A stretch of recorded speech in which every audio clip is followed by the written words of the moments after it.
We're live. Hello, everyone. Welcome to Blizzard Comedy's podcast Avalanche. Who have we got? Oh, fucking loads of people in the chat today. Kirstie Summers was the first. Oh, fantastic. It's almost as if you're the one who clicked go on the stream, Kirstie. Fucking wonderful.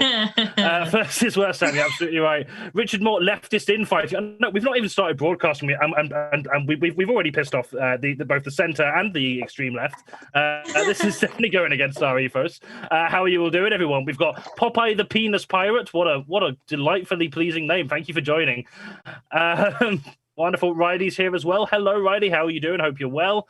Fantastic. Lots of you. Welcome for coming. So yes, welcome to another episode of Blizzard Comedy's broadcast Avalanche, the show that puts the can in cancel culture. In the news this month.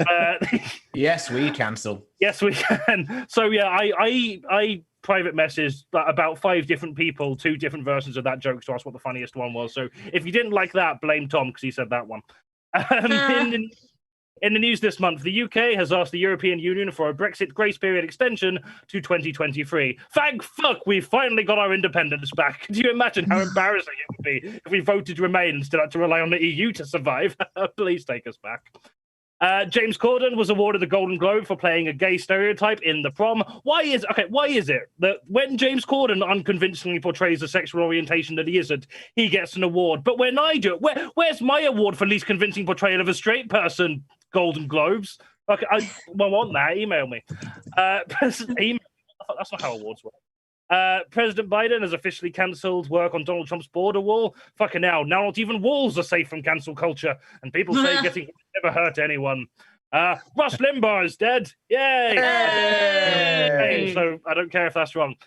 Some people do say that it is wrong to celebrate the death of another human being, even if you didn't get on. And to those people, I just want to say, I hear the point you're making. I get where you're coming from. But have you considered, shut the fuck up, I hope you die. Welcome. We're inclusive to everyone here at Blizzard. Oh, Jonny, you look so sweet and cute, and then you sound so aggressive. So much for the tolerant left. In other news, Yoshihiro Mori, the former head of the Tokyo 2020 Olympic Organization Committee, has resigned after controversial remarks about how women talked too much at meetings. You know, meetings, those things which are commonly defined as an assembly of people for formal discussions. Now, I'm not an expert in these sorts of things, but in my experience, discussion usually involves quite a bit of talking. All I can say is, fuck, this guy isn't overseeing the Olympics anymore. Otherwise, the entire time he'd just be yelling and moaning about, you know what the problem with all these women athletes are? They're exercising too much. This Olympics is a shambles. I love to think that, like, on his wedding day, the fucking priest was just like, do you take Yoshihiro Mori to be your lawfully wedded husband? I do. For fuck's sake, women, do you never shut up? In other news, Graham Linehan has joined a queer women's dating app in order to expose trans women using the platform. What a classic feminist icon. Graham Linehan protecting queer women's spaces from queer women by invading queer women's spaces to expose the queer women that use it. We need more people like him in the world. Former Mandalorian star and right-wing anti-Semite and transphobe Gina Carano has been fired from The Mandalorian after a series of controversial tweets, while the other Mandalorian star, Pedro Pascal's sister, has actually come out as a transgender woman. Just as I thought cancel culture couldn't get any better, turns out for every turf we cancel, a trans person comes out. This is amazing. We can just properly cancel J.K. Rowling now. We might finally be able to eradicate cis people once and for all. For those of you who are watching this clip without context on InfoWars, as evidence that is systematically trying to replace all turfs with trans people, I just want to clarify so you're not misunderstanding me. No, I don't want turfs to be replaced with trans people. Trans people already exist. I'm quite happy with their numbers. I just want turfs to fuck off. And Matt Hancock has been found guilty in courts for hiding corrupt coronavirus PPE contracts given to Tory donors without the ability to provide those PPEs. There's no punchline for this bit, but just no news outlets are reporting it, so someone needs to fucking say it. Keir Starmer has said that he will not be calling for Hancock to resign over this, saying that calling for people to resign is not what the public really want to see. Starmer has also announced that the Labour Party will not, in fact, be standing against the Conservative Party in the 2024 general election, saying that standing against corrupt politicians and attempting to form a Labour government isn't really what Labour voters really want to see. But no, of course, what Labour voters really want to see are tonight's team captains, Kirstie Summers and Umby. Hey, welcome. How you doing, gang? And as an added bonus, joining Kirstie's team tonight, we have the funniest trans person who isn't me, I know, and a Blizzard comedy favourite, Umby Winters and Khalid Winter. Sam, I just realised I Sam's put not on Winter. Kirstie's team. Wait, what? Sam's not on Kirstie's team. Oh, Thom, you ruined me. I genuinely thought I'd fucked up then. Fuck off, Thom. I entirely just realised I just put Winters and Winter on the same team. No, Like, yeah, it's like I'm better than Khalid just because there's more of me. Like I'm the plural of Khalid because I'm a they them. Can I just we're Truly spoken like someone with a child. It's true. And on Tom's team tonight, we are joined by a hero to working class queer women everywhere, and a man who looks a bit like a serial killer. See if you can tell which one is which. It's Sian Davies and Preston. Hello. How are you all doing? So first of all, Kirstie and Thom, you are here again. Thank you for doing this for nearly a whole year at this point. How are you both doing? I've been all right. I've dropped my mouth. Tell you what, Jonny, I'm exactly the same as I was every other time you've asked me. I'm at home. I've spoken to one person, and I've barely left my house. But I'm not sick, so I can't complain. That's it. Yeah, that's true. That's best. Social distance. Wait, no. You want to talk about something else, didn't you? Tom was talking about social distance. Oh yeah. We're Blizzard Comedy. We have some things. Tell us about them. So this month we finally properly launched the Blizzard Comedy shop, which is terribly exciting. At the moment, it is mostly pre-orders. So basically, when we did our Patreon hoodies, which have the Blizzard logo on the front and all the Patreon names on the back, a bunch of people who aren't patrons were like, oh shit, I want one of those. So we're doing like a limited run of hoodies. If you want a hoodie, you can pre-order one now, and we will get them ordered like sometime in March. So if you want, that's in there. You can also get a ton of badges. There are exactly 4 badges with Jonny's face on. And I mean, if you do not get them quickly, they will not last, because I do not have any more or any plans to buy any more. We've got Blizzard logo badges. And then anyone who watched the birthday show last year, where we read that fan fiction of Thom and Andrew of No Money in the Bank, that is finally a zine. We've got all of the illustrations down for that. There is a pre-order of that available too. You can pre-order the physical copy, which I will also be printing sometime next month. And or you can just get a PDF copy. That is also available for cheaper. So if you want that, that's all in the Blizzard shop. It took me a while to set up, but I'm really excited about it. And today I just got in an order of badges, and I have just actually way more badges than I'm gonna need. So please buy a badge. I've got so many of them. If you're in London, I love an excuse to get out of the house. Like, let me know and I'll bring it to you myself.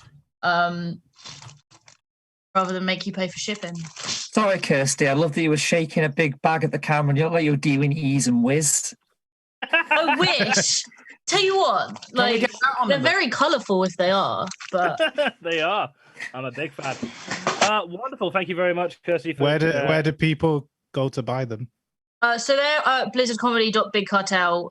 There is a link down in the description, and there's also a link in the chat, which will get buried by comments, but I'll share it again if anyone wants it. Just give me a shout. Yeah, exactly.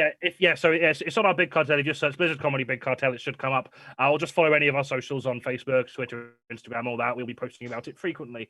So please go do that. Also, I just want to draw attention to the fact that Andrew Taylor has just pointed out, so that we've got Team Winter, Winters, and Summers. That is, I promise I didn't do that on purpose, but nice. Big fan of that. The 2 genders, Summers and Winters. Yes, exactly. Thank you, Chris, for coming on the show. Thom, how are you doing? Decent. Not bad. I'm back in work. But apart from that, everything's all right. Getting a vaccine tomorrow. That's exciting. I'm going to go. Oh, fantastic. Yeah. It's I'm a property worker. It's weird. Ah. It doesn't feel like it. I just go and read stories to children, but, there we are. Absolutely, yeah. Absolutely don't knock it. So you obviously, as the Blizzard audience will know, are along with Kirstie and Andrew Miles, part of Social Distance Warriors. What have you got coming up this week, and have you actually learnt it, or are you gonna just pretend you know what's going on? Right. So I've not looked at it, but I think I remember. So, go on. Let's see if we do this. God. On Thursday, we've got our normal talk show as usual, which is a combination of comedians, artists, and musicians, and that will be Daniel McKeon, Adira Slattery, and the star emo band Millington. Then on Sunday, we've got our deep dive with Katie Lee with Take a Look at Me Now, which is our deep dive into Animal Crossing, where we just talk about it until people run out of takes. It can be anywhere between 45 minutes and 10. I was about to say, like, the Pokemon one went on for at least 3 hours, didn't it? 3 hours and 57 minutes, and it could have gone on much longer had we all not had shit to do that day. I didn't have shit to do. Revisiting that. I could have honestly gone for longer. I could have gone for another 4 hours. Well, we're going to. We said on the stream that what we're going to do is we're going to revisit it. We're going to go through the Pokemon one by one and discuss our thoughts about each individual Pokemon, rather than the original conversation, which was just Pokemon as a whole, as a concept and a franchise. Yeah. So look out for that, because that's the thing that we will be doing. Yeah, I won't be involved in that at all. I've got no fucking clue what any of you are talking about. Not gonna lie. It's just not my thing. I mean, you're lovely, all of you, great people, but I would have bullied you all in school. But I'd have let you bully me, Sean. It's fine. I know you'd have enjoyed it, Tom. Yeah, it would have been a privilege to be bullied by you. I know.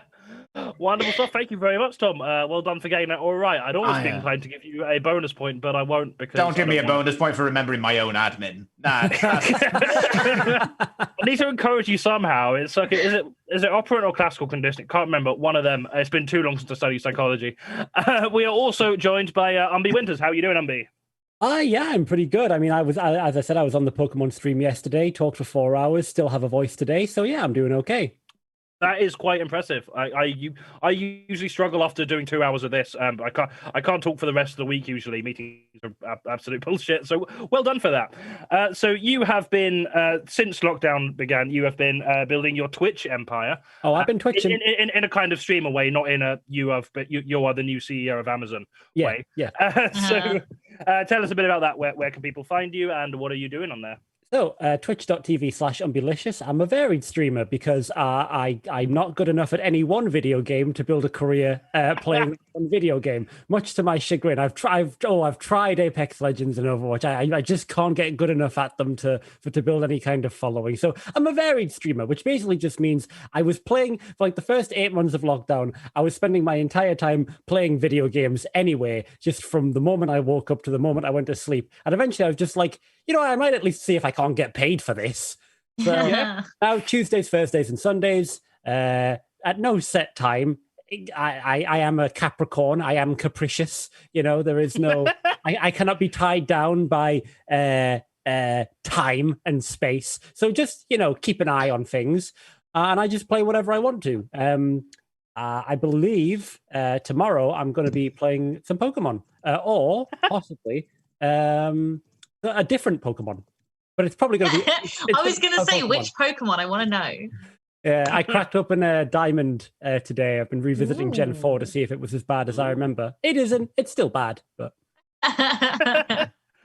Fantastic. So yeah, you can follow Umby on Twitch, and I believe you are affiliate, so people can give you money on there as well. Give me your money. Yeah, if you subscribe to Amazon Prime and you're not already on Twitch, you do actually get some free subs, I believe. So you can effectively give streamers money without actually having to give any more money. Warriors. We can do that. Yeah.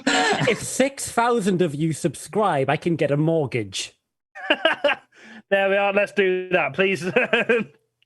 We'll keep a bar at the top of the screen, just managing that progress. I thought it was going to be more depressing, though. I thought it was going to be if 6,000 of you subscribe, I can get myself a meal deal. Like, I didn't think Amazon was that generous with how much money they actually give the streamers. Sorry, I can put it 7,000, and I'll get a smoothie with it. I can put on a down payment for a mortgage. That's still decent. That is decent, yeah. Jeff So yeah, Bezos. absolutely do go check Umby out. They are a fantastic streamer and a lovely person, so go and do that. Who else have we got today? We are joined by Sian Davies, who will not be talking about Pokemon. How are you doing?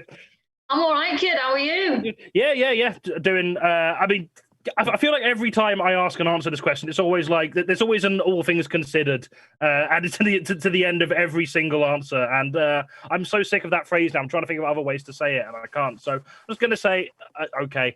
But yeah. Been better, been worse. Yeah, exactly. So Sian, for those of you who don't know, is the brains behind Best in Class, who I'll let you explain it rather than try and butcher it myself. But essentially, it's taking a lot of taking working class comedians up to Edinburgh in a situation they normally wouldn't be able to afford it. So tell us a bit more about that and what's going on with that and what you do. Hopefully, when Edinburgh's back on in like 2025 or whenever we see it again. Yeah, so Best in Class is kind of like it's a platform for getting working class performers up to Edinburgh to perform at the Edinburgh Fringe, because it is really expensive to be up there, and it's not just the pricing, it's kind of it's a lifestyle thing as well, whereby a lot of working class people just don't have access to the world's biggest arts festival. So it was born out of necessity, really, when I applied to do a show in Edinburgh, like a compilation show, and I got asked to go and audition for it, and they wanted like 1,800 quid off me to do it if I was successful. And my mate put up a crowdfunding site to try and help me out. And it said, like, you know, Sian's from a working class background. She can't really afford 1,800 quid. Can anyone help her? And within an hour of that going live on the internet, the guy from the compilation show called me and dropped me from the audition. He said that he didn't think this sort of thing was for me or for people like me. And I think that's wrong. I think that the Edinburgh Fringe should be for everyone. And I believe that working class people have a right to perform just as much as anyone else. So what we do is like, it sort of came out of that really. And I decided to take my own show, a working class compilation called Best in Class. I took 8 other working class comedians up with me. We crowdfunded to cover all the show costs, and we put on like fundraising gigs throughout the year. And then it just grew from there, really. And now we sort of do it every year. And it's gone from strength to strength. Frankie Boyle supported us last year, gave us money. It's unbelievable. Like we sell out the shows in Edinburgh. It's always packed. It's so much fun. And it shows that there is an absolute market for working class performers, and they do deserve a place in Edinburgh. At the moment, it's kind of all on the back burner because obviously the world's gone mad. But, you know, we'll pick it up again when life continues. So yeah, that's me. That's what I do. Yeah, absolutely. It is. Yeah, it's an absolutely fantastic thing. Sian books a lot of fantastic people on that. So yeah, once that's a thing again, please do go and support that. We will, of course, be sharing the fuck out of that crowdfunder whenever Edinburgh's a thing again. Also, hopefully, now that Edinburgh's had to stop for, let's be real, 2 years, it's probably not going to happen this year. Hopefully, maybe all of the fucking accommodation places will stop quadrupling their prices every August. That will make it, because the thing is, like, the Edinburgh Fringe has so many ridiculous costs, not only performing there but also even just going as a punter. It's fucking ridiculous. So it needs to be more accessible if it's going to carry on. So hopefully that's going to be a thing. And even if not, do support projects like Sian, which make that more accessible to working class people. So yeah, absolutely go and do that. And also, you mentioned something about Unity Theatre. You've got a thing coming up with that. Do tell us about that. Oh yeah, quite excited really. So Unity Theatre in Liverpool is like a really cool space, cool theatre, and they put out like an open call for local artists to do shows and things as part of their reopening programme. I had to like submit a proposal and all of this stuff, and I didn't think I'd get it because I was like, it's a theatre, and I'm not a theatre comic, am I? But they've only went and selected me, so yeah, I'll be doing my show with Sian Davies About Time as part of the Unity Theatre's reopening programme. I think it's not quite timetabled yet, but I think it's going to be sometime in July. So yeah, really excited about that. It's going to be really good fun, and yeah, I'm a theatre comic now. Fantastic. That is the dream. When you've got a link for tickets or more information about that, do send them our way, or make sure to plug them on socials as well. And also, you've got a dog. Can we see your dog? Yeah, he's just here. Hold on. He's just on the settee. Hold on a minute. I've got wires everywhere. Hang on. I know that feeling. It is.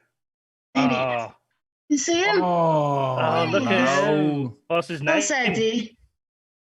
You wouldn't get this on Mock of the Week. No, you wouldn't. You wouldn't. You wouldn't. Exactly. There he is, me little babe. So if you hear him scampering around, that's what's going on. Yeah. Me dog. Fantastic. Wonderful, Sean. Thanks for coming on the show and bringing a guest.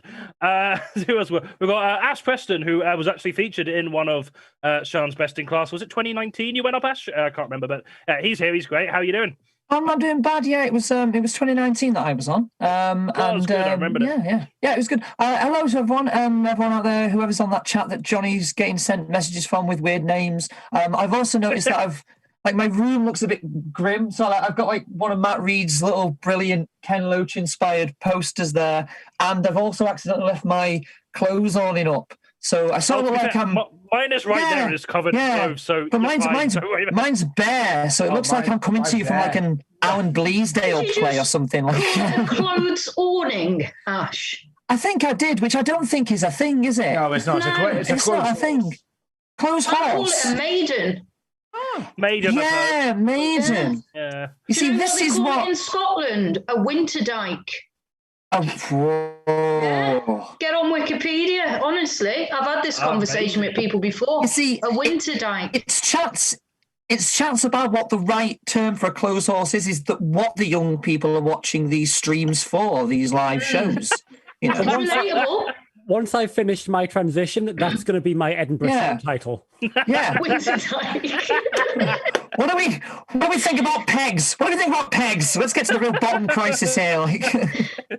Absolutely wonderful. And Ash, do you have any like social media things or any where can people see your work if you've got any? You find the bodies. No, I'm online. I don't really have a thing where I do a thing. I post on Twitter. It's like half-assed, but that's purely because that's what Twitter pictures where I'm kind of trying to get self-validation. And then I do that on Facebook, but via words and vain attempts at wit. Oh, and I'm reading Piers Morgan's diaries, which is, I think some people feel that's a form of torture. Honestly, it's one of the most entertaining books I've ever read because I've never felt such a feeling of any moment it goes so partridge. And it's just so wonderful. Honestly, I swear to God, it's in diary form, and it's about when he was a tabloid editor.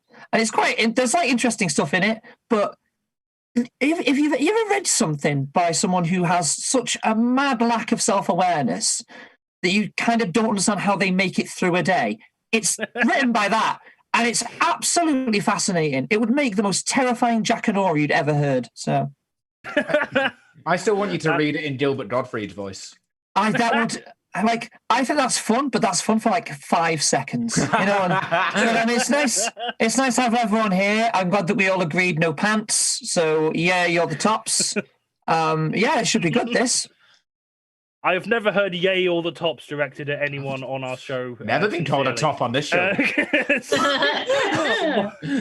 Wonderful, Ash. Thank you for coming on the show. And last but not least, we have Khalid Winter. How are you doing? I'm good, thank you. How are you? Good. Yeah. I'm doing good. This is your third time on the show now. Very delighted to have you back. I can't remember your track record for winning or not, so I'm just going to assume that you did really well. And it's not about the winning, is it? It's about the no. No, it's not about the winning. Although I will say the Piers Morgan trivia round, I think Ash has probably got it in the bag. So just a heads up on that. Wonderful. So you have recently started a podcast, I believe, and by recently I mean since the last time you did this show, months ago. Tell us about that. So I'm an archaeologist as well as comedian, and I started a podcast, a history podcast. It's not funny. It's not supposed to be funny. It wasn't. That's not a failure. I was never aiming for funny. It's just it's just a history podcast. So it's got 3 series out already. I've been working hard. So there's one on the Black Death, there's one on the Viking Age, and there's one on the Islamic Golden Age. All finished. Just finished the last one. And then there'll be another one coming out soon. So yeah, if people are interested in history, that's out there, and I think it's quite entertaining. I feel like our audience definitely intersects with history nerds. So I think that'll definitely be a thing that's worth checking out. Where if you can like people find history that? and not laughing, check it out. It's exactly our audience. Exactly. Where can people find that? Is that just like on Spotify, iTunes, the usual Spotify, iTunes, everything. Wherever you get your podcast, you can find it there, most likely. Dig it up like a proper archaeologist. I think we've linked them in the YouTube description, but if we haven't, we have. It's in the description and also in the chat. Fab. Well, that is the teams. Let's get on with the game now. So first off, we are kicking off with fake news detective. So this round, I will be giving the teams 3 different headlines, 2 of which were actually published in various news publications, one of which I have made up. And it's their job to work out which one the fake headline is. So we're going to start off with Kirstie's team. Kirstie, your 3 headlines are: New York Stock Exchange threatens to leave New York over proposed stock transfer tax. Liberal Democrat MP post-blocked for overtly sexual content. And man hands himself in as he'd rather be in jail than spend any longer with people at home during lockdown. Okay. I know I've definitely seen the last one. I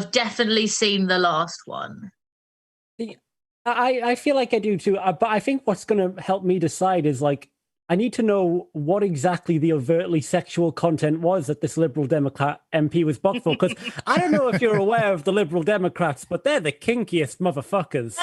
They do. They have a history of overtly sexual content. So, like, just wheeling out men for another Joe. If it was a case of, his post was blocked from like a social media platform, that I could understand. But if his post was blocked internally from being published by other Liberal Democrats, I'm like, oh, what were you doing, you dirty boy? I mean, I'm with you in that I can definitely believe that one's true. But I think I could believe all of them are true. The last one, I'm sure I've seen. And I know if I'm just left to go around in circles, I'll convince myself of each of the others. Do any of you have any strong feelings about the New York one? Yeah, I have a vague memory of reading something about this and how Wall Street were actually looking to possibly, if those tax bills went ahead, relocating entirely over to London. And I just remember thinking that's such a normal English thing to happen, where we're so corrupt that America was too pure and too anti-capitalist for Wall Street, so they had to come here. Fucking hell. I want that one to be the lie, because if it's true, I don't want to live on this planet anymore. But that is the plan, isn't it? That's the post-Brexit plan, the new Singapore. Yeah. I feel like it is, yeah. Tragic, innit? So are we saying...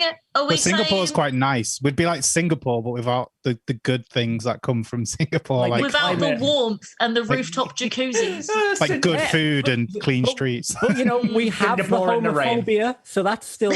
That's true. I'm going to say that the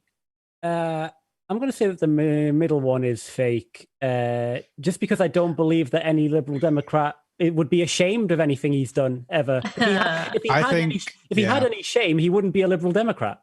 To be fair, the headline doesn't say that the Liberal Democrat was ashamed, just that the post was blocked. Ah, very fair, very fair. Well, actually, then in that case, I'm inclined to lean towards the New York one, because now that I think about it, I might have been thinking of Silicon Valley and not Wall Street. Ooh. See, here's I think the they're thing, all possible, but yeah. Jonny's trick to this is getting an existing news story and changing it a little bit. Yeah. So if you're like, oh no, 'cause- I think I've read something similar to that, that's the one you want to be suspicious of. Yeah, Right. Johnny, you absolute scoundrel. I'm not doing it to be Absolute malicious. It's scoundrel. just that's much easier than writing an actual joke headline that hasn't been published in fucking the Onion or. All right, okay. I'm doing a 180 then. I think it's the New York one because I think the more I think about it, the more it was Silicon Valley that were thinking of moving over to London. I'm happy to go with that. Okay. And if I'm wrong, it's still Johnny's fault. Yeah, it's Johnny's fault for being a deceitful swine. If you're, I was fully ready to be like, yeah, I could believe it maybe was like a different political party MP whose post got blocked for overtly sexual content, because that feels like an easy thing to change. But equally, I'm happy to take Umby's logic on this one. I think that makes sense. I think that one is very believable because you could even get blocked when it's not overtly sexual content. You know, that's almost the most believable one, I think. It's too believable. It's too believable. The Lib Dems are dirty dogs. Okay, so you're going for the New York tax one. Is that your final answer? Sure. Well, you are incorrect. It was the Liberal Democrat MP that was fake. So yes, the New York Stock Exchange has threatened to leave New York over a proposed tax. Isn't capitalism great and functional? And a man did hand himself into the police to get away from his housemates during lockdown. But as far as we are aware, no Liberal Democrat MP has ever come close to producing anything that could be described as overtly sexual. So that is no points to Kirstie's team. Moving on to Tom's team. Your three headlines are: couple fined for dogging in a Wetherspoons car park. Toddler records debut electronic album while still in her mum's womb, and man offered COVID-19 vaccine because NHS thought he was 6 centimeters tall. I know that bottom one is true. Like, I've read that. That's true. In the article, it said he had a BMI of 28,000 or something. Yeah. The second one, I think, might be true because in a world where Baby Yoda exists, I believe that in lockdown someone is this bored. Like I reckon someone's made EDM music with their unborn child. It's just, it makes sense to me. Yeah, it's pretty believable. Like, I could see that being a thing. The first one just doesn't feel like news. What was it? I've forgotten it. Couple fined for dogging in Wetherspoons car park. Like, that's on the menu, isn't it? Yeah, but not in lockdown when they're closed. Well, it's I think you're giving them a bit too much leeway there. It's on the menu, but it's 50p extra. I don't think most Wetherspoons even have a car park. Like, think of any Wetherspoons you know, has it got a car park? I think that's where usually they hold the duels. I think that's the false one. I think that's the false one too. Yeah, I think it's the car park of a Toby Carvery or something. He's changed it. Because I've never seen a Wetherspoons with a car park. Yeah, no, me neither. I've been to a lot of Wetherspoons, unfortunately. Yeah, if they're going to do it anyway, it's usually a Waitrose car park, and they've got Land Rover, so there's always space. So yeah, it's probably not that. Toddler recorded debut electronic album while still in her mum's womb. That just sounds really, really hipster. Yeah, no, exactly. It makes sense. It reminds me. It sounds like something that to someone who I knew used to be a radio presenter, like an obscure music taste. They'd be like, well, I've been listening to this kind of I've been listening to womb electronica, and it's amazing, right? They have short careers, but the output is amazing, so lots of big EPs. Really goes downhill around about the third trimester, though. It's the first trimester is much better than the second trimester. I mean, the last albums are just pain. Yeah, around 25 days you start getting a really good beat. Like, it's almost like a heartbeat. I mean, it's uncanny. It's their funky Motown period. I just need to draw attention to Umby's comment. Did the mum just stick a microphone up there? I just want to say as well. No, that's an ultrasound. If you've got an unborn baby producing EDM, call that shaft gunk. So what we got to find the fake one, haven't we? We got to find the fake headline. Got to find the fake one. Yeah, it's Wetherspoons. I'm with Sean. I think it's Wetherspoons. You're gonna go for Wetherspoons? I think it's Wetherspoons. Yeah. Why don't you say like Reese Witherspoon? You are correct. That was the fake one, although not for Sean's reasoning. Which some Wetherspoons do have car parks. That was an adapted story. Yeah, a couple were not fined for dogging in a Wetherspoons car park. There was like a kid was fined for riding his bicycle in it or something stupid like that. So yeah, Wetherspoons do have car parks, but you did still get to the right answer. What kind of mind do you have when you went from child riding bike to dogging? No, what's the most believable thing that would happen in a Wetherspoons car park, and I settled on dogging. I just want to know. I just want to know when the electronic album artists, like, when are they gigging? I would like to know how a toddler is still unborn. So yes, the vibrations were recorded when the toddler wasn't born, but have only just been released. Or being released now that the child is a toddler. They've spent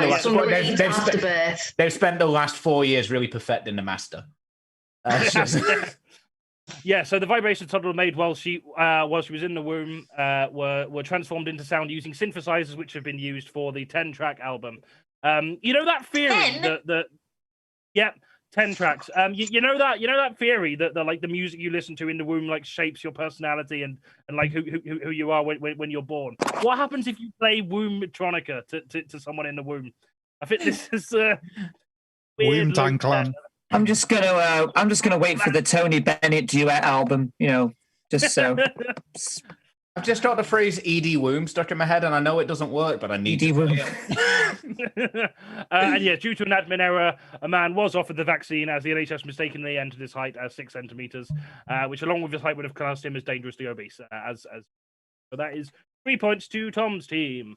So our next round is no context. This is our picture round. We're going to be showing the teams some pictures from the news this month, and they have to tell us what the hell is going on. So can we have the first picture, please? This is them trying to bring a bit of current affairs into those children's PE videos. This lady has stolen Wonder Woman's invisible jet. Oh no, is this not the new Marvel TV show that's been hit by budget cuts? Yeah. I thought this was a North Korean defector turning back when she found out that there was a daily Joe Wicks workout happening. I had a similar one with that. Be like, "Hi kids, I'm North Korean Mickey Mouse. Welcome to North Korean Disneyland." I just think it looks like a really shit Rocky remake. So just Rocky. You know what it actually reminds me of? I don't know if this is a bit tenuous or anyone will know the there's like a really famous picture from the Vietnam War, like the girl running out of the village that's been napalmed. Yeah. It's kind of like a 2021 version of that. It's like Remember that. this little girl? Where is she now? Oh, napalm suit. It's Chariots of Vietnam Fire. No. Ash. Far, Ash. Ashley Preston. Is it They were experimental? Ash. Is it experimental pantomime takes look behind you to new levels? That's not right, but I've got to give you a point for that, guy. That was spectacular.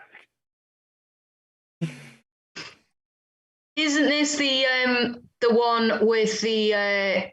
It was in Myanmar, and there was a whole military coup going on behind her, and she was doing an exercise video, live streaming it, without realizing. Wasn't she like in the middle of a roundabout as well, or something?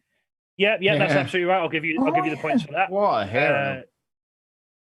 So this is an exercise instructor who accidentally captured the beginning of the Myanmar coup in her dance video. I don't know if it's by a roundabout or not, but as that wasn't in the headline, I'll give you the points anyway. Great example of cardio when she had to leg it as well. Well, lovely. Okay, can we have the next picture, please, Sam? What's going on? That's Keir Starmer reacting whenever the media continues to run an anti-Corbyn story. Is this NASA getting excited because the resurgence of like Nazism means they're going to get more scientists? No,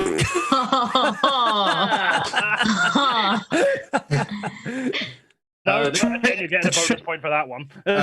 This is the first interplanetary YMCA. Yes. People are outraged because they got it the wrong way around.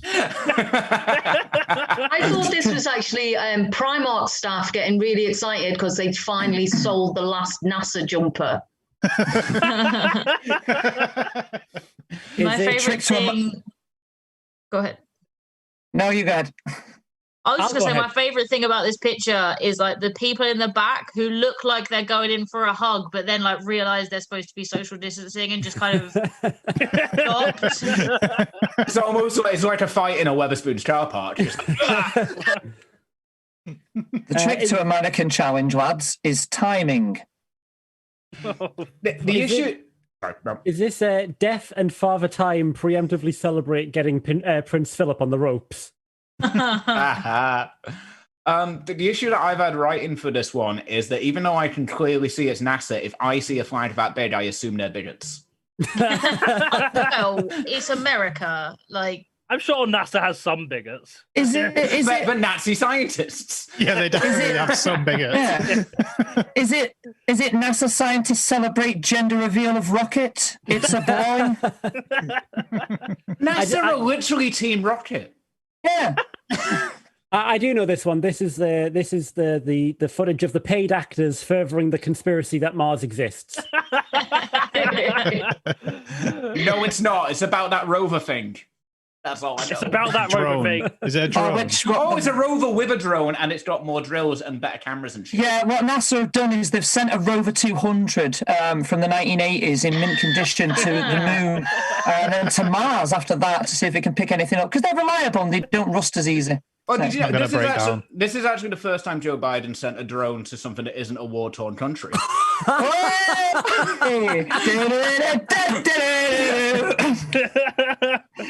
he the bad guy as well? Oh, don't know. If there's life on Mars, they'll find it, they'll kill it, and pretend it's an enemy combatant. We've been this Al Qaeda on. It's. I'm going to give you the points for that, and also a bonus one for the Joe Biden drone comics. That was spectacular.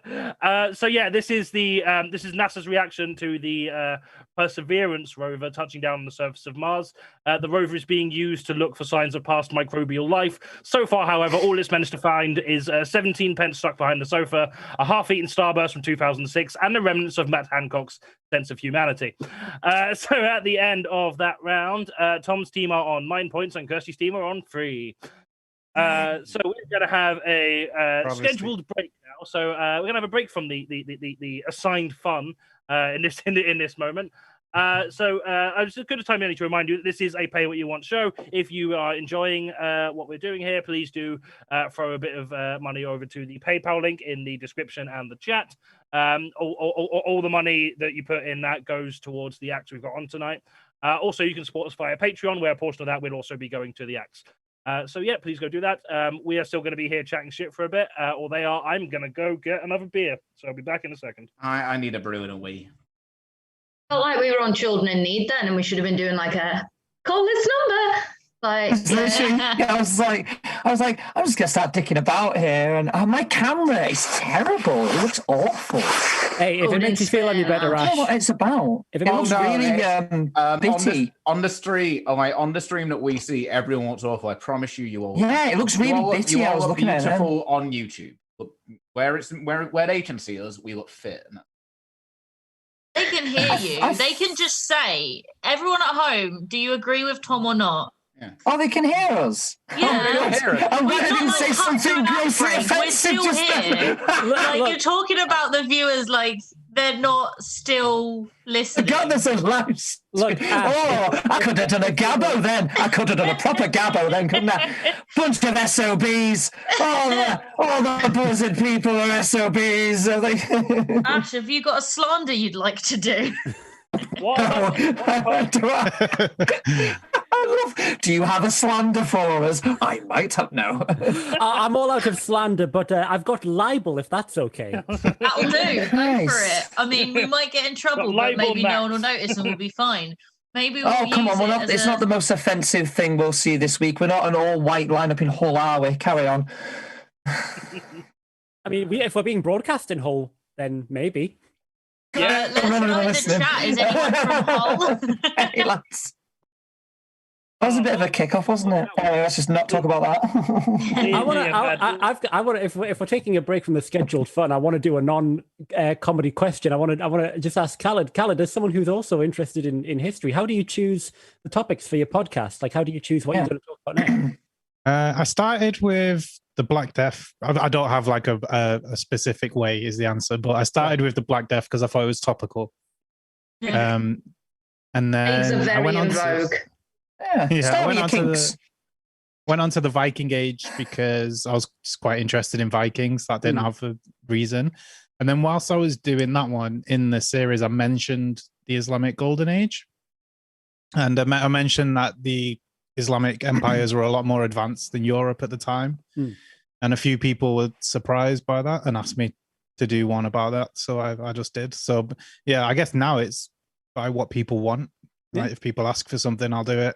Absolutely. So yeah, if anyone in the chat has any particular topics they'd like Khalid to cover on the next podcast, what was it called again, Khalid?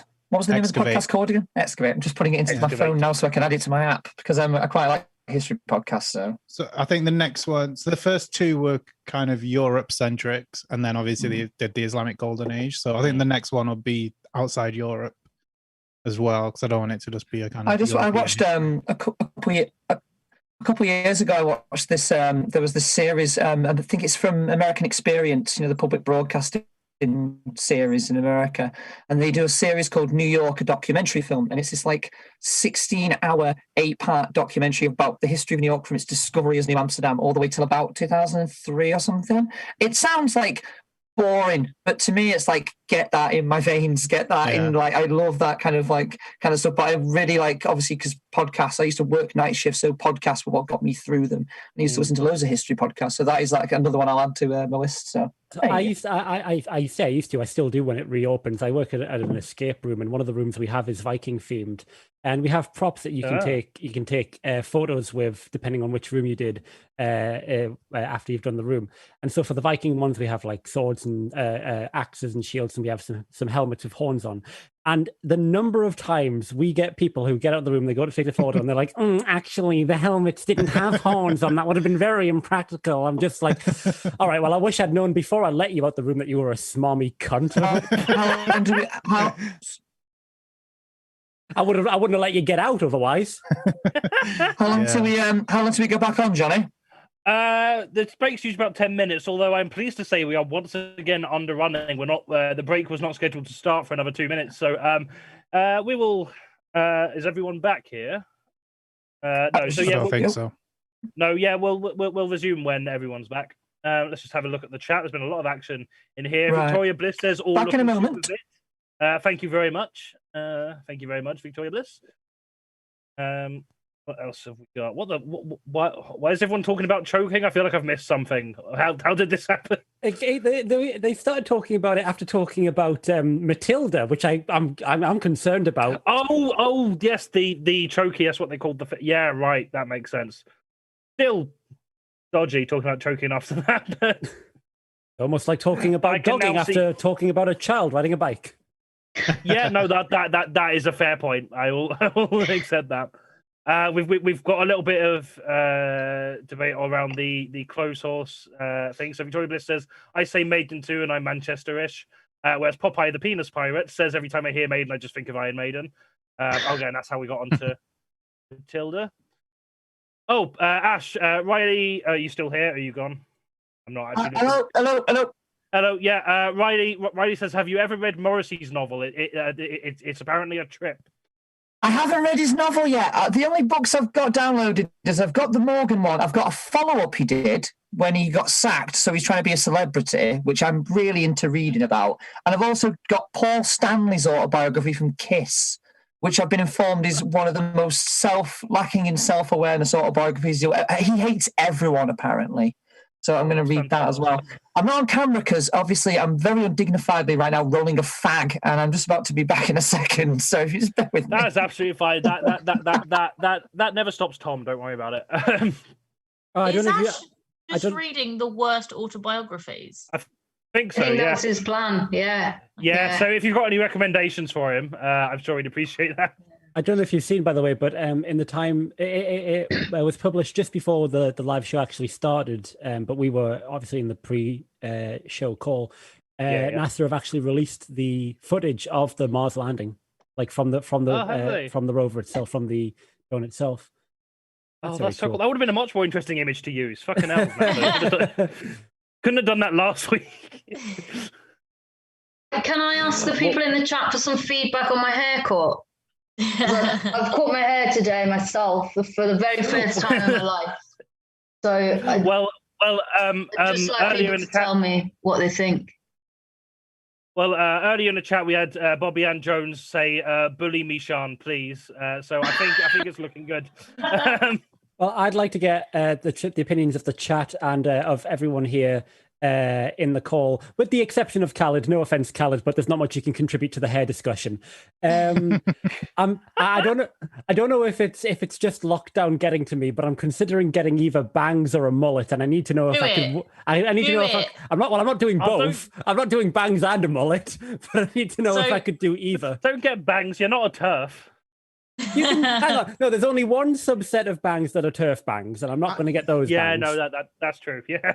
In first lockdown, in turfs. I heard turf bangs, and that's what I walked in on. No, Umby was asking whether they should get bangs or a mullet, and I said you can't get bangs because you're not a turf. You should and get. Umby correctly pointed out that that's only a very specific type. What should I get, Tomby? You should get a mullet hawk. Like a mullet. Yeah. And you can look like a Berlin crust bun. I already have enough trouble passing as it is. In the first lockdown, the way my hair grew, because I had it really short at the back and the sides and long on the top, and then it didn't get cut for like 3 months. So mine got a bit mullety, but it's also frosted on the top, so it was a very Joe Exotic type mullet. Right when Tiger King got popular, and I'm like, I really just need either this to go out of fashion or hairdressers to open soon. Or tigers, just getting out. You could have just got tigers. It was like I was ruled out the obvious option there, mate. I was at the other side of the room, so I kept hearing Umby wants to get banged. What can Umby get banged? What was that about? Can I just get to what that was about? I'm just discussing banged by a turf. I think that's what we. I kept hearing decided. I kept hearing Umby wants to know if she wants to get banged or not, and I was like, "What? What's something about?" Right, I've got an invalidation kink. We've had some contributions in the chat. Bobby Ann Jones says your hair looks great, Sean. Victoria Bliss says love your hair, Sean. Very, very sharp. Thanks, guys. I'm very impressed for a home haircut. Not even just like my random housemate did it, but you did it yourself. Yeah, like, I mean, if my hair didn't look like it, but I did let my been doing it. So I don't think that would have been a good idea because he hasn't got thumbs. No, yeah, that would be dangerous. Popeye the Penis Pirate says absolutely beautiful haircut. I don't know. If show me why you hate me. No, Victoria Bliss says Umby huge suit of fringe, I think. Oh, and Social Distance Warriors has just said mullet for my Valentine, so I'm cancelling. Tom, I'll tell you why I can't do a Tom. I'll tell you why I can't do a mullet hawk. Just last night, me and Brendan went out for our government-regulated once exercise daily, and while we were out walking. I took my pipe with me. I was out smoking my pipe while I was walking, and we were talking about the Tories and about and how much they suck. And just as I was walking, I was like, "Oh, I am every like textbook stereotypical leftist. Like I'm just here. I am a trans walking along at night, smoking a pipe, talking about how the Tories are scum. I can't then add a mullet hawk on top of that. Oh, you have to add a mullet hawk. Because right now you're describing the most chaotic Gogglebots pairing ever, and this is just going to add to it. Also depends on the kind of pipe. I've got it could be a very Tory pipe. It was a church warden. I don't know if that. I don't know what that means. If you've got it, show it.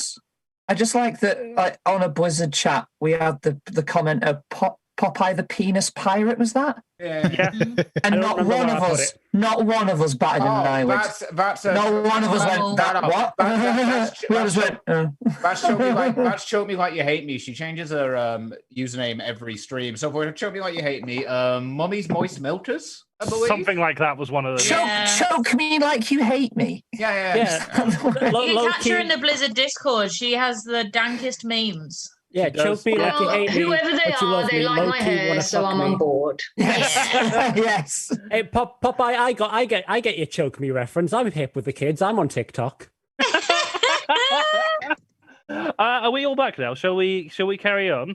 Although also, important to remind, we do have a Blizzard Comedy Discord now, actually. So if you come to our shows regularly, or if you intend to come to them regularly, you want to keep up with the community and any announcements we've got, any new merch, or just want to chat with everyone, please do feel free to join that. I'll pop that in the chat now. Oh, someone's already done it. Never mind. Wonderful. Absolutely join that. We will see you there.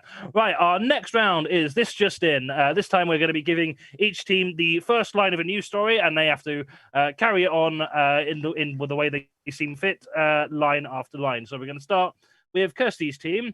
What order should we go? Let's go. Does anyone want to go first? I feel like I'm always picking on you. Does anyone want to volunteer? As Kirstie is our team captain, I think she should go first. Cool. Okay. We'll have Kirstie, then we'll have Umby, then we will have Khalid. So, Kirstie, your first line is: some retail power companies in Texas are making an unusual plea to their customers. Retail power companies making an unusual plea to their customers. I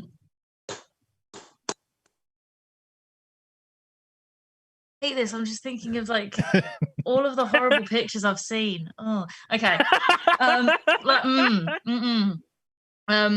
Is it please show us the leniency we've never shown you every time you've been late on your bills?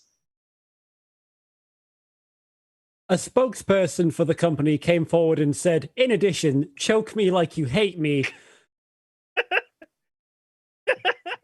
Don't you try and win this by appealing to the audience. That's not how comedy works. You alienate them.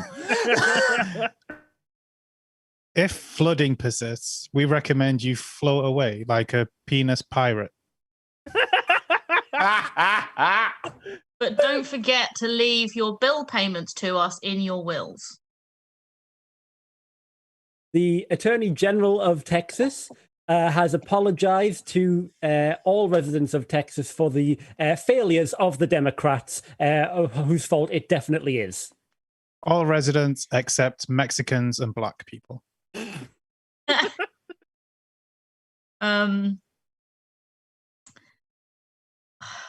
I'm happy to leave that one there if you're struggling from there. Yeah, sure. Okay, let's leave that one. Yeah, everything I thought of was just like horrible enough that I didn't quite want it coming out my mouth. Oh, that's a mood. I'm gonna give you 2 points for that one because I feel like Sapphire would be really mad if I didn't acknowledge incorporating her screen names into that. So sorry, who? 2 points. Popeye the penis pirate. Now you know who I mean. Right, Tom's team. Let's get. Does anyone want to? We'll put Thom first. We'll go Thom, then Sian, then Ash. Your first line is: a father of 3 has gone to extreme measures to alleviate lockdown boredom. He's dressed up as Batman and has climbed Westminster because time is fucking meaningless now, and it's 2005. Fathers for Justice deny that it's got anything to do with them. Scenes were more shocking later this afternoon when a doctor from 1955 arrived with a car helping him transport back from 2005 to the present day. Witnesses were said to have quoted, "Great Scott, what on earth's going on?" And the mystery man did, of course, say the sentence, "Where we're going, we don't need roads," so we can only assume that they retreated to the pre-Roman era. Which you can hear all about on the next episode of Khalid Winter's podcast, something about archaeology. As we are not the BBC, of course, we can actually plug things as much as we want. And that's why I'm going to Kim Chond. There's something about archaeology. Oh, archaeology with Khalid Winter, I guess. Okay, I'm going to end that one there. Thank you very much. I love how we talked about this podcast for like 10 minutes and no one remembers. It's called Excavate. It's called Excavate, and you should. Sorry. I remember things when I'm not stoned on this drink. So no. You're lucky I didn't call you DJ Khalid, to be honest, because that nearly happened. So no, you know it's not. Yeah, same. The way you know it's DJ Khalid is that he says his name like he's a Pokemon. That's like the main way that he. I just keep thinking that you guys are pronouncing his last name wrong because I'm just like, no, it's Winters. It's Winters. But that's just my reflexes kicking. You know, DJ Khalid.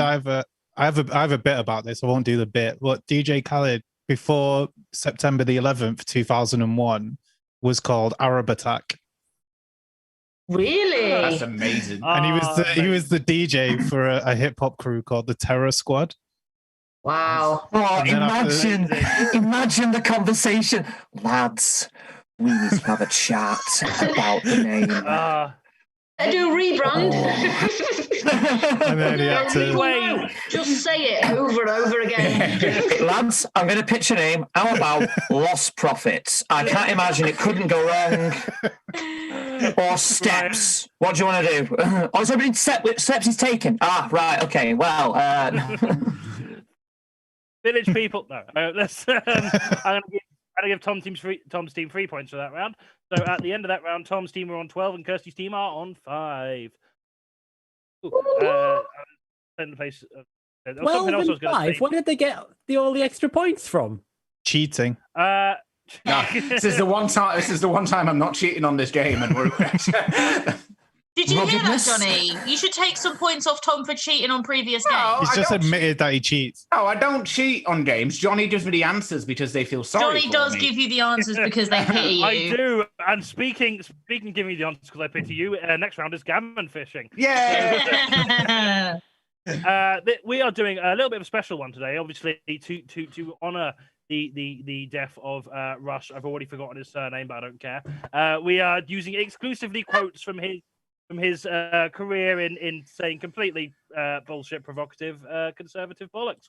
So basically, we're going to be showing you some quotes. We're going to be replacing the nouns with different nouns further up in the dictionary, and you have to try and work out what the original context of the quote was. So we're going to start with Kirstie's team. Okay. What? Yeah. So your one is, I think it's tingle to get rid of this whole national basketball atheist. Call it the TPA, the thyroid basketball atheist, and stop calling them teats. Call them gargles. Right. That's my favorite Disney original show. Okay. I think I've got most of it. I think it's time to get rid of this whole National Basketball Association. Call it the TBA, the something Basketball Association, and stop calling them teams. Call them gangs. The only one I haven't got is thyroid. Ooh, yeah. Okay, so if you can get thyroid, I'll give you the full 3 points. Thug. You are correct. Well done. That is 3 points for Kirstie's team. Yeah. Good team. Fantastic. Think like a racist. And now for Team Dyslexic. Yeah, but in fairness, Team Dyslexic is much shorter. It is.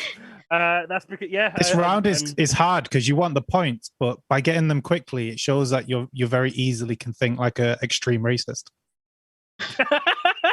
So are you letting the mask slip? We don't know. Or I'm good at countdown. Okay, I know this. I already know it. You already know it. Can I read it out first? Thank you. Your quote is: "Feminism was established to allow, so as to allow unattractive woodworms accountability to the mainstream of softwood." Right. Would anyone have 3 words to translate? You get a point per word, apparently. So I think it's women. I think it's access, and I think it's society. Yeah, no, that's it. There you are. You got it. Fantastic. Yay. That is 3 points to Tom's team. I thought you said you were going to stop giving Tom the easy ones. I never said that. What? When did I say that? We are learning disabled on this team. I'm a dyslexic. Exactly. Tom's a dyslexic. This is an and that was accessible, our level. non-able comedy night. That was still hard, even though I've read that tweet already. All right, I was looking at Woodburn's accountability and thinking it sounds like a prog band from the 70s, and I just drifted off from there. I wouldn't have got the answer right. If we're doing a point per word, then Kirstie's team gets 6 points. No, we're not doing a point per word. I was just saying. I think that's only fair. You get 3 points for each one. But they're already. God, listen to the Tory maths going on this stream. What is happening here? Ash, I would rather you called me the T slur than, well, I guess. I'd rather you called me a fag than called me that. Right. I'd rather you call me the T. Oh yeah. Kirstie's team, your next one. Oh, we've got more. Oh, there's more. Do we have more? Yes, that's what I was trying to say. Dear. Yours is. What is this? That... Oh, we're only going to get half a point if we get this one correct. I guess there'd be some percolate in the rerun eternity who will now think, yeah, we need to do this. We need to provide a homosexual. We need to provide a comforting attachment for the blocked out slur, which Umby says would rather be called than a Tory. Why have they censored... and the gay comparison, but those percolate are vulva denial anyway. Why have they censored titty? Really, just one. I want a line of T-shirts that say we need to provide a homosexual, but like I know, I really love provide a homosexual in all caps. That's what I want now. What is vulva denial? And how can you deny? Just deny what a vulva is. It's just no. I don't believe it exists. No, well, that's just medical gatekeeping in the transgender community. That's vulva denial. Again, it just sounds like music groups to me. Jonny, there's so many words here. I don't know where to start. Well, you could try starting at the beginning. And in fairness, vulva is the fake word. I'll give you a clue. That's Volvo. It's not Volvo. I'm guessing it starts with I guess or I guarantee. I guarantee. Yep, that's right. I guarantee there'd be some percolate in the, I don't know, Republican. Republican is right. Yeah, we need to do this. We need to provide a home. We need to provide a comforting. Would that be people? I guarantee there'd be some people. Is people? Yep. In So the I guess there'd be some Republican. people in the Republican. What do you think eternity is? What a question for a quiz show. What do you think eternity? Right. I'm going to work on the latter half. Establishment. Establishment is right. Yep. It's so great to see a question where the guests get more and more distressed as they try and figure it out. So it's the tasty community and the gay community. But those people are very. Sorry, did you get attachment? I might have missed that. What did you say? No. Is Percolate Vulva Denial the name of that kid's EDM album?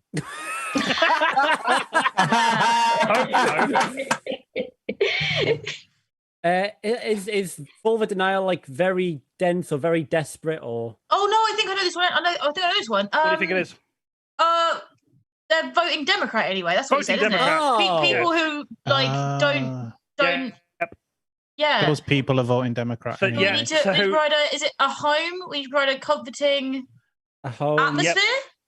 Atmosphere. Yep, perfect. Oh, Kirstie, incredible stuff. 3 points.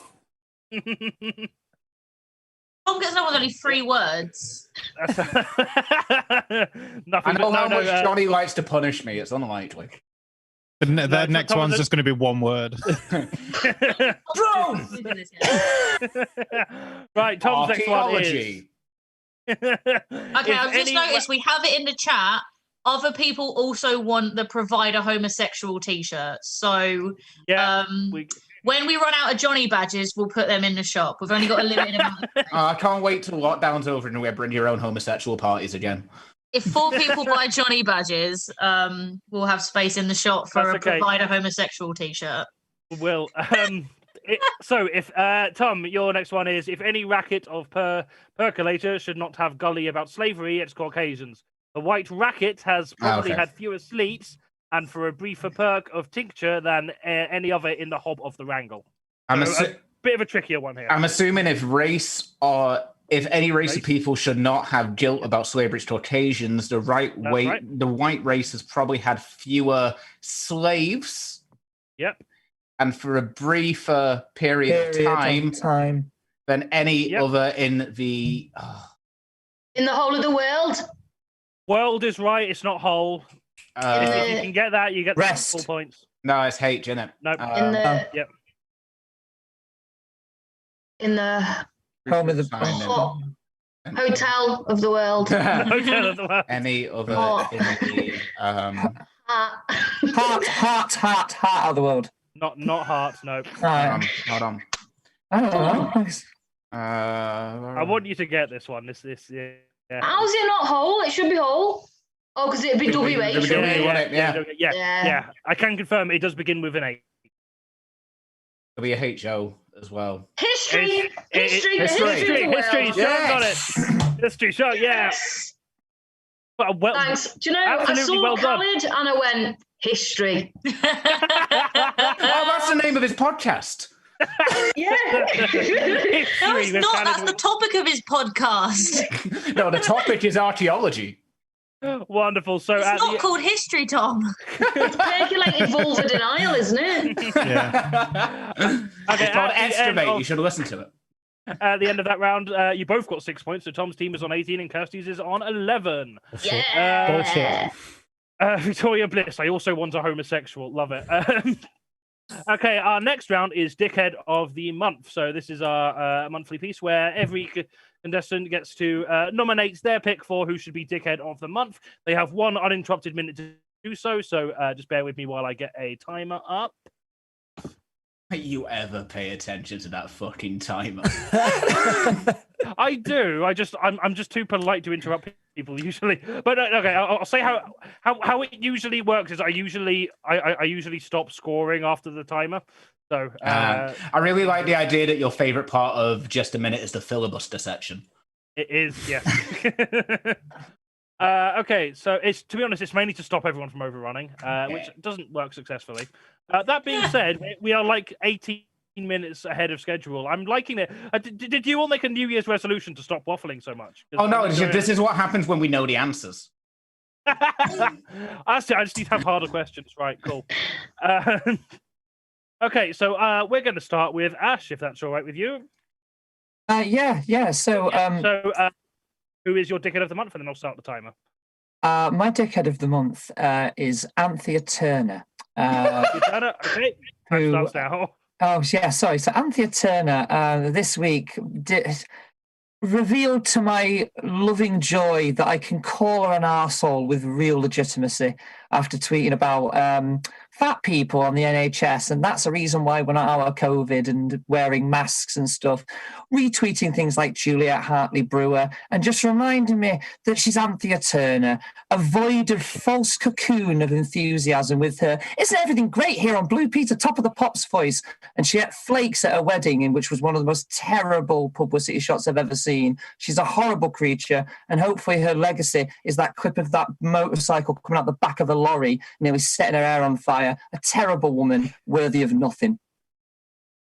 Lovely, thank you very much, Ash. Nice. I wasn't meant to be funny. That was just a soliloquy of misery. I'm quite happy to get out of my system. No, that's absolutely fine. I'll be honest. I'm not 100% sure who Anthea Turner is, but I now hate her. So wonderful stuff. Okay, next we're going to have Khalid. Khalid, who is your Dickhead of the Month? I have 2. You have 2, okay. I have 2, Do you want to name them and then I'll start the timer? That's the balls of the month. My 2 are Alfred the Great and St. George. Okay, Alfred the Great and what have they done in the past month? Well, see, this is the thing. Time's starting now. It's not really them in particular. It's the people who keep invoking them. The St. George wasn't English for a start. He was from Syria. So you're literally using a Syrian to slag off Syrians who are coming here. Alfred the Great is more like this whole like Anglo-Saxon indigenous people. Anglo-Saxons are not indigenous to Britain. The clue is in the name: Saxon, Saxony, Germany. So they're like, we're Anglo-Saxons. We need to leave the EU because it's run by Germany when you're German. And it's ridiculous. Like Britain is Germany. You're the same people. And we are Umby because winter is a Saxon name, Anglo-Saxon name. So we are all German. We need to stop pretending that Anglo-Saxons are indigenous. The only people who get to say they're indigenous are people from Cornwall and Wales, and they don't because I don't know what's going on in the schools there, but I don't think they know that they are. That's your time up now. Before we move on, really quickly, Khalid, do you know where my name comes from? Because I don't, and I'm genuinely interested if you do. Summers. Yeah. It's probably just given at some point because one of your ancestors had a pleasant disposition. It's so funny. I thought you were going to say one of my ancestors had a shit name and wanted someone else. Well, it would either be that they were born in the summer or that they had like a nice. They were. Khalid, it's happy. So funny that you said like, oh, we're Germanic, as if Winters wasn't just a surname I picked when I changed my first name because I like the sound of it. All right, I see. You like the Anglo-Saxon. What does the surname Penis Pirate mean? That's a 17th century Caribbean.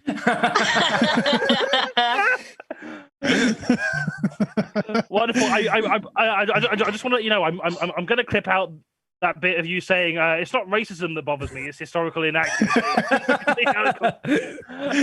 Wonderful. Yeah, I think you made some very good points there. I'd argue that your dickhead isn't really Alfred the Great or St. George, but you made such a good case. I will not dock points for that. I guess my dickhead is England. Yeah, otherwise known as their Tosset fan base. Thing with Alfred the Great though was like, some of his early albums.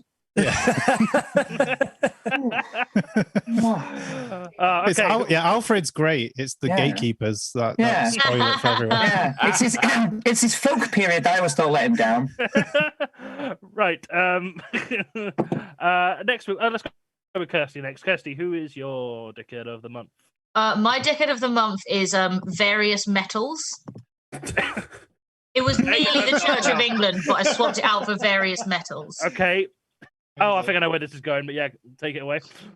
So I'm allergic to a lot of metals, which is why you'll always never see me wearing jewelry. I can only wear extremely pure metals, and even things that are like pure in the chain, like the clasp, will usually be something I'm allergic to. And this, I've not been allergic my whole life. It hit when I was a teenager. So in a way was kind of a blessing because it brought an abrupt end to my like statement belt buckle phase. But so I have spent the past decade just not accessorizing at all, apart from like the occasional hat. But so Scarlett, if you've been to our live shows, you'll recognize Scarlett from the Door of Blizzard Comedy, has just started a little shop where she sells chainmail jewelry she's made herself, and they're all really fucking cool. And they're exactly the sort of thing I would wear if I could wear anything. And it's gorgeous, and I want some, and I can't, and I'm fucking annoyed. That's it. Yeah, what a bastard. Wonderful. I'm blaming the metal for like causing me to like break out into just some horribly itchy experiences. But if anyone who isn't allergic to things wants to get something from Scarlett's shop, it is in the chat now. Yep, absolutely recommend it. That's because that did feel like less of a dickhead of the month and more Scarlett stuff is really cool. But I also approve of the metals, like fuck the metals. Fuck the metals, yeah, do it. I mean, don't fuck the metals. But... Fuck new metal, fuck death metal. Definitely fuck new metal. Those are the only two I can name. Metal detectors, fuck them. Detectors. Boys, wankers. Next, let's have Sian up next. Sian, who is your dickhead of the month? My dickhead of the month is my now ex-girlfriend. Now ex-girlfriend, wonderful, good start. It's time starting now. So just to caveat this, it was no great love affair. It was just sort of like a little lockdown romance. Like we've been seeing each other about 3 months. It wasn't, she wasn't the love of my life or anything. It was just a thing. But, we had formed a government mandated support bubble together. And she was meant to come round the other week and cut my hair, actually. And instead of doing that, she messaged me a paragraph on WhatsApp breaking up with me. So then I had a mullet and was back on Tinder. So, I mean, I just think that's dickhead behaviour, really.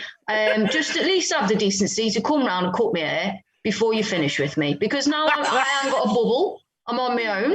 And I've got, for everyone else is in a bubble, I've got to try and find a bubble and infiltrate one. I've had to pay £20 for clippers, it's cost me. But my head does look great. We've established that. Yeah, it's just a dickhead, really. That's your time now. I don't care, Jonny. That's exactly what she said. Sean, you shouldn't be on Tinder. You should get on her and see if you can match with Graham Linehan. Yeah. I'm already on it, mate. I'm already on it. I don't like it though. That's where I found it. Oh, I like that Sean's basically become like a confidence trickster, but just to like not rob people, but to get haircuts. So like, she'll get relationships going. I've done 3 months. She'll be like, "So how are you cutting hair? You good at cutting hair? Because I just need." And then the next day she's gone. You know, she's left them. By the way, she cuts hair. That was the thing. So she's cut it already. She was going to come and cut it, but then she didn't come and cut it. She broke up with me with a paragraph on WhatsApp. And do you know what else? She's got me fucking decorating pole, and I need to paint the ceiling, and I'm really pissed off. Oh, I've never heard a more lesbian sentence in my life than she's got my decorating pole. And I'm pissed off. And I'm pissed off about that. by the way, Sean, what's really got my gear is she's got some of my painting equipment. That's fucking really done she's me. got the fucking Black and Decker. No, well, I'm glad I didn't lend her my sander because she had her eye on that to do the table. She's got my angle grinder, and she will rue the day that she. Do you feel? I'm getting the impression like this relationship was like you after a haircut and her after some DIY equipment. I mean, that's the vibe I'm getting. I mean, on the periphery, kinky as hell. Yeah. We're all prostitutes, really, aren't we? Do you know what I mean? It's that thing. It's altruism. Nobody's in it for like real reasons, you know. It was just. I often get people going out with me just so I can launch a historical investigation of the back garden.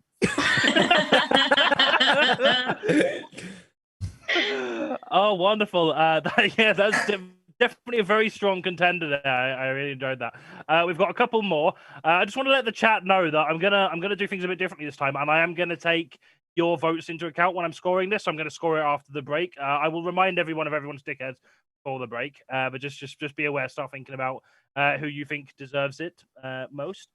So next we have got Thom B. Thom, who is your dickhead of the month? Sorry, I'm just going to warn you in advance. There's not really any jokes in this. This is just me real angry about something that happened today. So, apologies. My dickhead of the month is incentivizing your workers. Okay, take it away. As I said earlier, I'm getting the vaccine tomorrow. I got it offered last week, and that is because I'm an agency worker, and that means that I end up with some of the most difficult SEN children to work with because we have a habit of quitting, and that helps us to all prove that they're not fit for mainstream education. It's a broken system. And I've been making a bit of noise about how it's not worth the money in its agency. So I got offered the vaccine as a thank you for a well-done job and to motivate me to stay with the school. And I only found that out today because I was there just like, I'm getting the fucking vaccine to all the other SEN staff. Just like, we're all getting the vaccine, fucking A. We're all in our 30s and we're getting the vaccine. And we're just like, no, you're getting the vaccine. And we don't know how you pulled it off. And now I feel like a wanker. But I suppose the moral of the story is complain about your pay and you'll get a potentially life-saving vaccine. Maybe they just think you look weak. I do. You look vulnerable. I'm a very, very sickly. I can't come to work today. He might not make it for it. But yeah, it's a very hard situation to be in because, obviously I'm taking the vaccine, but morally I feel like such a dickhead and I really resent having been put in that position. And that's when are you getting the vaccination, Thom? At 10 to 5 tomorrow. Oh, so so that's Tuesday. So by Friday, you'll know if you've grown gills. Yes, right. Exactly. Cool. Fantastic. So, if you subscribe to our Patreon, we will take photos of those gills once they've Only fans them girls, mate. Christ, get it where you can. Like. Only fins. Right. Okay, we've got one more. We've got Umby Winters. So, Umby, who is your dickhead of the month? Well, much like Sean, I'm going to be using this opportunity to bitch about people in my personal life and using it as therapy. Love it. So my dickheads of the month are the group of friends that make up my fantasy football league. Okay. Hang on a sec. That is not where I thought it. Okay, your time starts now. Take it away.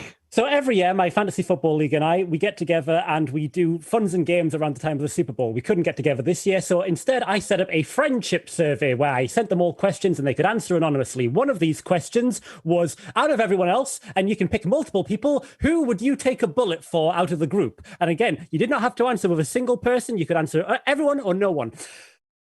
The person who got the most votes had got 8 votes. He understandably got the most votes. Everyone said he gets votes because he's got a daughter. He's got a child. He should definitely get the most votes. People should take a bullet for him. He's got a child. Keep that in mind. I got 1 vote. I got 1 vote out of 11 people voted for me. I also have a child. I got the least vote. We are the only 2 in the group that have children. He got the most votes. I got the least votes. There is someone who only joined the league this year. He got 4 votes. I've known some of these people for 10 years. This guy who joined this year got 4 votes. Also, he has my birthday. So now I don't even get to be someone in the group who gets to celebrate his birthday by themselves. Misgendered myself. That's how mad I am. Oh, perfect. That's your time. Thank you very much. Did any of these 10 other people complain about it on the internet? Because that could be the common variable. What? Like, did any of them complain about it loudly on the internet? Because that could be something to do with why they won't take a bullet for you. Oh, no. I totally get why they wouldn't take a bullet for me. Like, when I make as many jokes about wandering into the sea as I do, they'll be like, well, that would just be a waste. I'm just doing him a favor. Yeah. But, at the same time, I have a kid. Where's my bullet? Oh, you don't want? Oh, I don't want. Lovely. Also, real quick, also, 5 of them said that out of the group, I make the worst tea. I've only made tea for 4 of them. Yeah, because you never offered the other one.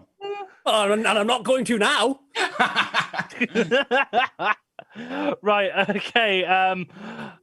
That was a really strong. Everyone had really strong ones this time. It's going to be a difficult one. So, those of you in the chat, just a reminder: Ash's Dickhead of the Month was Anthea Turner. Khalid's Dickhead of the Month was England / Alfred the Great and St. George.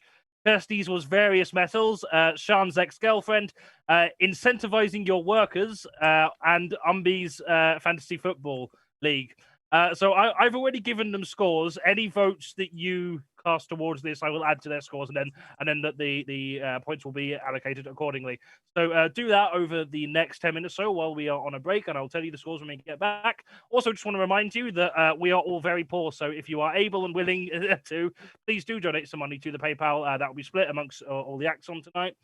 Or you can subscribe to our Patreon. There's not a lot of content on there at the minute, but you do get discounts in our shop.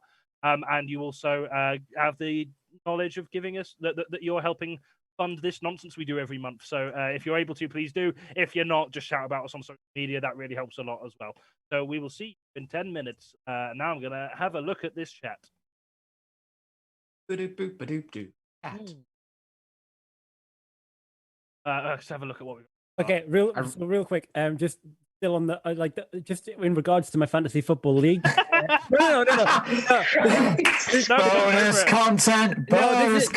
This isn't about them. This isn't about the rant. This is just something that I have in my room that I can like. So every year, the winner gets an actual bona fide trophy with their name engraved on it. But we also have a trophy for last place as well. Now. I didn't come last this year. I came last year, but I obviously haven't been able to hand the last place trophy over to people. If you guys want to see the last place trophy, I have it for you right here. It was proudly hanging up in my house. I wonder how many people were watching the stream when Umby mentioned football and went, oh, and then keep in mind the first place trophy is a genuine statue with names and engravings and it's all very nice. This is the last place trophy. It's a toilet seat. It's a toilet seat with a shitty plaque. That, by the way, my friend who went to get this made, like he took he's like, "Hi, we want this to say this on the plaque. Can you just fuck up the plaque? Can you just like really make a fucking dog's dinner of it?" And the guy said it was the best request he's ever got. Still charged full price for it though. Amazing. My name is spelt wrong. I've got me winked. And what I like, so this is called the Hugh Jackson Award, named after one of the worst coaches in NFL history. And to solidify, here he is. Here he is on the reverse of the toilet seat. Oh my god, amazing! And also, it's so shitty that I opened it up there and it fell apart. So amazing. One of those really cheap plastic ones as well. I can tell you. I was, as soon as I've been expressly forbidden from using it as an actual toilet seat. Oh god, yeah, it's one of those ones that like will always stick to your butt whenever you try and stand up. I can just tell by looking at it. So yeah, I'm supposed to hand this over to the first person to ever win it twice, and I can't. I'll have to send it, I guess, via the post. Send it via post. I love it. Take it into the post office without wrapping it. Just to get them to do it. And I'll send along a little bullet as well, being like, here. What time do you reckon we'll finish, Jonny? Between 10 and half 10. Let me see what time we're doing now. So if we were running to schedule, we would have been starting Dickhead of the Month now. So I reckon 10 is a reasonable estimate. Okay, cool. So, yep. We are running ahead of things. I'm going to dip to... Oh, wait, no. There's only... I'll wait for there to be more person back. I'm going to have a look at... Oh, Kirstie's back. Right, now I'm going to run to the loo and get a beer. I'll be back in a sec. What a miss. Not much.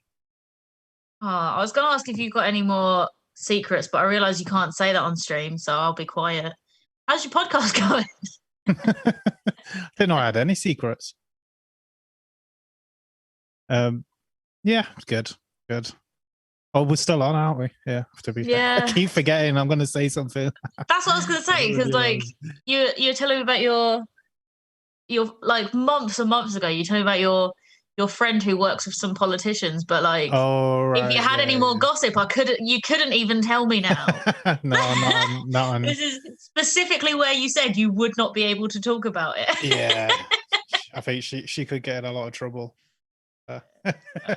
Whoops. Good job we remembered. I'm absolutely the person who will forget we're live. Although to be fair, we've done a lot of live things between Blizzard and Social Distance Warriors and managed to not say anything too slanderous. And like the one time we did have a lot of slander was like we didn't have Sam, so the episode couldn't be aired live. So we could edit it.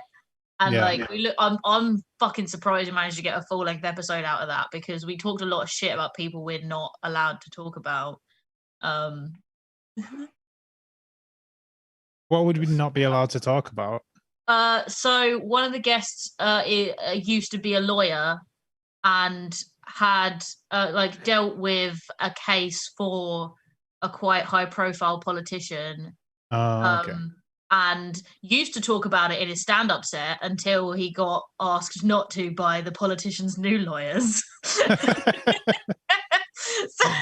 That's quite funny. So he told us that whole story, and he's like, anyway, that's the thing I'm not allowed to say in public. Don't broadcast that. And we were like, okay, so now what are we going to put into this 20-minute interview? You've just talked about things and then told us not to broadcast it. And he was like, oh yeah, let's talk about my Beer 52 subscription. That's funny. Let's see. Looking at the votes we've got in the chat now. So we've had Popeye the Penis Pirate is very adamant about Sean's ex-girlfriend getting this award, and I think that's there. I'd agree with that. And then we've got Victoria Bliss has voted for Anthea Turner, and Kaylee Preston has also voted for Anthea Turner. And Umby is accusing our electorate of conspiring against everyone else because they share the last name as Ash. So I've been If this betrayed. was a more serious vote, I'd investigate that. But So I'm receiving no votes. Betrayed by my real friends. Betrayed by my Blizzard friends. I see how it is. Big thanks to my sister there for rigging the vote. Love you, sis. I knew it. I knew it. There we are. But can I just say that I had actually shaved my legs and everything before she was due to come round. So, I mean, I think I deserve something extra for that.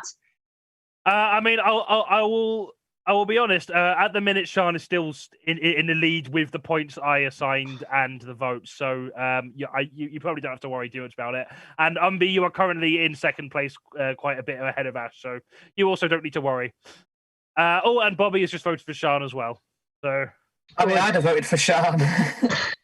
Okay, another point for Sian. Ash has negated the rigging vote. I should have done Sian's ex-girlfriend as mine. I would have. Yeah, Exactly. we should have all done Sian's ex-girlfriend. It wasn't a highlight. No, it doesn't sound like it. Thom Osborne has voted for Kirstie. No Michelin stars, Sian. No. Shane has also voted for Kirstie. Kirstie, are you just texting everyone you know to vote for you? No. Also, hello, Shane. Thanks for joining us. I'm having a good time. See you right back. Oh, thanks, Thom. I'm in the chat. He's not here. Yeah. Did you see some of the photos Thom was using for promotion? Oh, here's Thom. Yes, Thom. Some of the photos Thom was using of me and him for promotion on Twitter for this appearance on Together. Specifically, the Edinburgh bed photo. That's a great photo. That's an adorable photo. I love it. I feel like I'm surprised you didn't get more fan fiction stories about that. It's on the same night out, because I realised it, Thom, as the night out we went to that rock club on Cowgate, and there's a great picture someone took of me just on the dance floor like this. Sorry, Ash. What did you say? Night out? What's that? Oh, it was this thing in 2020 BC before Corona. No, you're too young to remember. Yeah. The happening would go to the night spots of the local towns, and they would kick up a jig. That's not a racial attack. They would just step on down, do a hot step, and find a fair maiden or a guy or a lady or anyone who would. Sometimes we would fill their evening. We would court with the dredges of 4 a.m. Yeah. Now we just all wank off to Pornhub and cry. Oh, sorry, the mic's still on. Sorry, my mistake. Have you seen that? England might be trying to host the Euros in the summer. I thought that was going to be the porn games or something then when you pop up. Sorry. You just reminded me talking about people going out and stuff, because we'll be the only place vaccinated in Europe, I think, by then. Where is it? What is it they want to hold? Sorry. The Euros, the football, the European. Oh, the football, yeah, the European. Sorry, just while we're on the subject of Pornhub, I'm just gonna. There we go. Oh, lovely stuff! Lovely stuff. Oh, I am. I've always wanted to be a conductor. I didn't know you played basketball.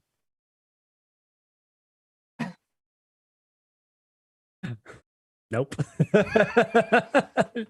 It's going to be one hell of a free-throw challenge. There we go.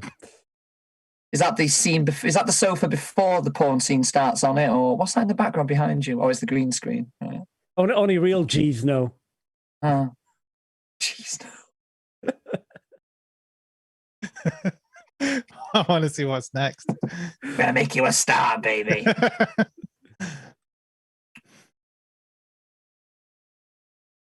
What's the what's happening there? What the hell is it now?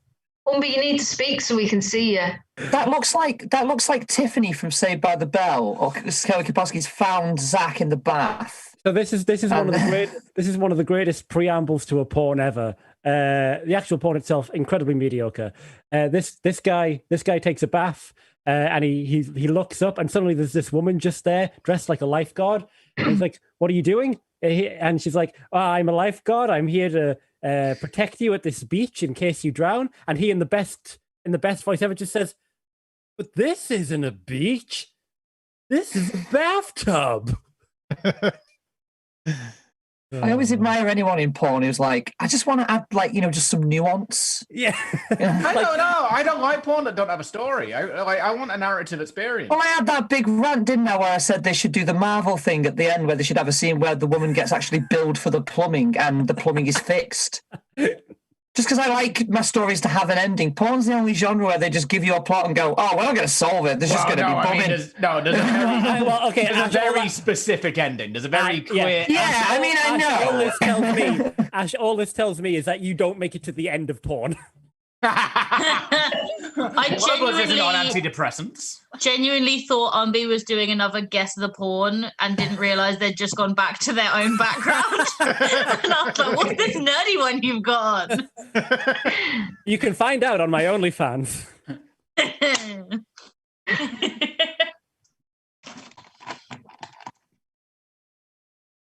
Look at Tom smoking there, looking like a French artist from 1966. He's got no worries. He's getting the vaccine tomorrow. He's like, fuck I'm it. getting vaccinated. I'm gonna lick so many door handles. I'm so excited. Oh, wait, hang on. Tom, hang on. Yeah. I've got a door handle you can lick, sunshine. Oh, yeah. Oh, virtual backgrounds, man. They're so much fun. I remember Johnny's room now, because we can just see the big flag. It's proper 70s terrorist organization hostage video in front of the flag. Like we'll now read a list of demands. Yeah, terrorist organizations famous for their use of the gay flag as a background. I know. I mean, just the flag in the background in footage. It's always like they always use like a flag that symbolizes something. So The LGBT. I was not saying to the biggest audience who watched this that the LGBT community are terrorists. Fuck. I mean, I've been chained to a few radiators in my time, but that's something totally different. I got a feeling there's going to be elements of this stream that's going to be played back to us all separately in court for various reasons. Yeah, not to come back to it, but one of the questions on my survey, which of us is most likely to get to commit an act of domestic terrorism, and I was so angry that I only received one vote, and it was from me. But then I remember that another member of our group is Irish, and all the lads are racist, so naturally everyone voted for him. But it's not domestic because he's from the south of Ireland. I was watching the Harry Potter films the other week with my girlfriend, and I didn't notice how much subtle racism there is. Yeah. Like, you just reminded me, is it Seamus, the Irish kid? Yeah. And it's like he knows about explosives. Like, yeah. I mean, you've literally got Cho Chang, the Chinese character. Well, it's also like Seamus is a kid who knows about explosive and is Irish, and this is the 90s as well. Mm. Yeah. So it's like so it's written retrospectively. We're just like, probably the IRA. Fuck it, why not? Let's not even talk about Gringotts. No. You've got 2 more minutes in the chat if you want to cast any votes towards Dickhead of the Month, and then I'm going to announce the final scores. Tom's team. Final scores of that round, not the entire show. Tom's team gets 1 million points. Kirstie's team can shit in their hands and clap. It's fixed. He knows. That's how he knows it the is. final Tom gets scores. all the pity points and all the clues, and Johnny's just like, excuse me. I don't have favourites. Excuse me. I am currently winning on my team's merit right now. How many points is it for shitting your hand and clapping? How many points is it for that? With your gammon fishing, that only had 3 words to translate. Yeah, Is that what you call Johnny? Your team's merit. Well, Sam is voting for herself, so I don't know who your Dickhead of the Month is, Sam. I'm just going to assume it's yourself.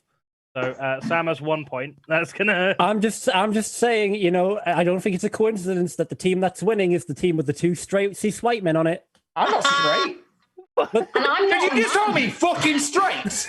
You little cunt! What the fuck? Well, Ash called. No, I do not walk around life to be mistaken for a fucking straight person. I was actually talking about Sean. Yes, It's just because you're so butch, Tom. That's what it is. I am butch, aren't I? I mean, I'm glad you got it out, Tom, because that seemed like that had been building for a while. But congratulations. I work in a Catholic school. I'm getting sick of it. It's the cardigan. Right. Okay. I think that's probably all the votes we're going to get. So, added to my scores. Kirstie's mates voted for Kirstie. What a surprise! I mean, Look, Tom, you can't be salty just because you haven't got friends. Tom, I do, but just in this fucking stream. Tom, if it helps, Kirstie is still in the bottom two. Rude. Kirstie bottom Kirstie. Yes, I mean, I say that Tom is also in the bottom two. Yeah, no, but that's to be expected. Me and Kirstie are both bottoms. Everyone knows that. We just like the rest. So I'm gonna score this Taskmaster way. So it'll be 5 points for first place, 4 points for second place, etc., etc. So in last place, who's getting 0 points? It is Tom with incentivizing your workers. I thought that was quite a good one, but the rest of the lineup was also. Really I just needed it off my chest. I'm not. Tom's was a humble brag, rubbing it in our faces that none of us have got the jab and he has. Aren't you getting the jab because your rider's getting it? I feel like it. Yeah, but I'm getting it from Lambeth, which is like the most delayed borough in London. So I don't know when the fuck I'm getting it. Half my riders have got it because they're getting it from Southwark, but because I live in Lambeth, I have to wait. So Kirstie is in 5th place and gets 1 point. With various metals. Ash is just ahead. We'll get 2 points from team. Khalid is in 3rd place and gets 3 points. Another 3 for Kirstie's team. Then Umby is in 2nd place with the Fantasy Football Friends. So that is 4 points for Kirstie's team. And the winner, which to no one's surprise, is Sean's ex-girlfriend. This month's Blizzard Comedy Dickhead of the Month, so 5 points to Sean. Kirstie's team did still get more points overall that round because they were more consistent. Tom, you let the rest of your team down. Yeah, don't mind. I mean, to be fair, you are still in the lead overall. At the end of that round, Tom's team has got 25 points and Kirstie's team are on 19 points. But it's all, we're getting to the last couple of rounds now, and all the changes can happen here. So our next round is a little Valentine's month. It's not Valentine's Day today. That was like nearly fucking 10 days ago. It feels so long ago. It does, yeah. But all I did was like play video games with my housemate. But it was you also did a stream. It felt like a special occasion because it's like the only alcohol I've had this year.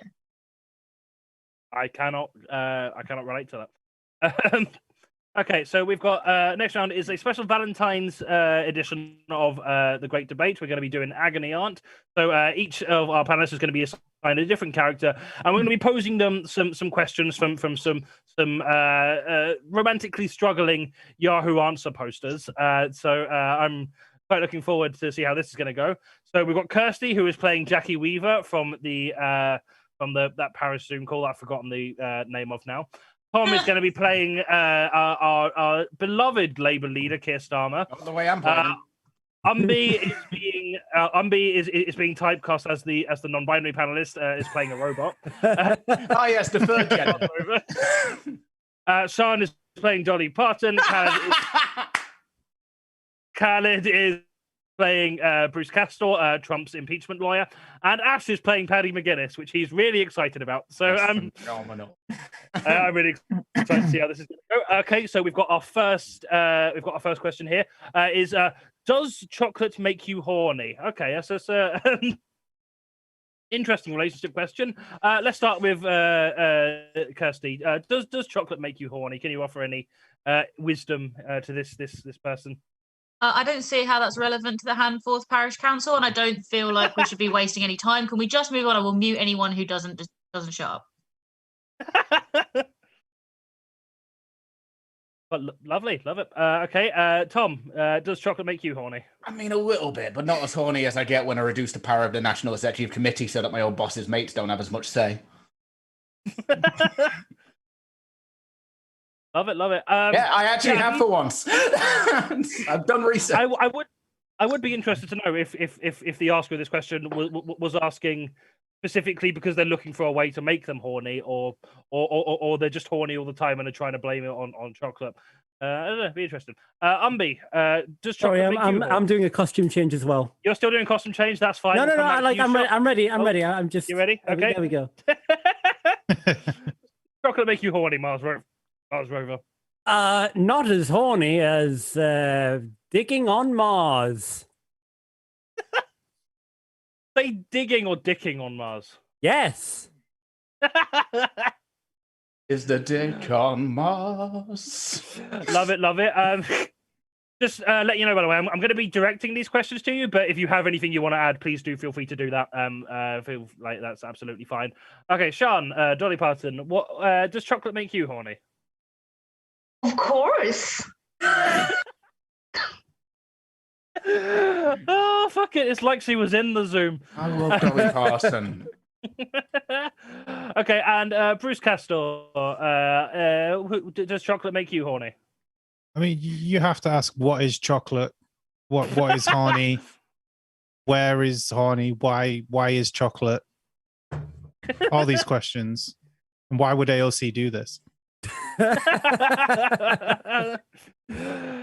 Okay, lovely. And who else we got? We've got Paddy McGuinness. Hey, Johnny! Hey! Paddy, chocolate made me on it. Is that what you're asking me? Is that what you're asking me? It's actually Chocolate made me not on it.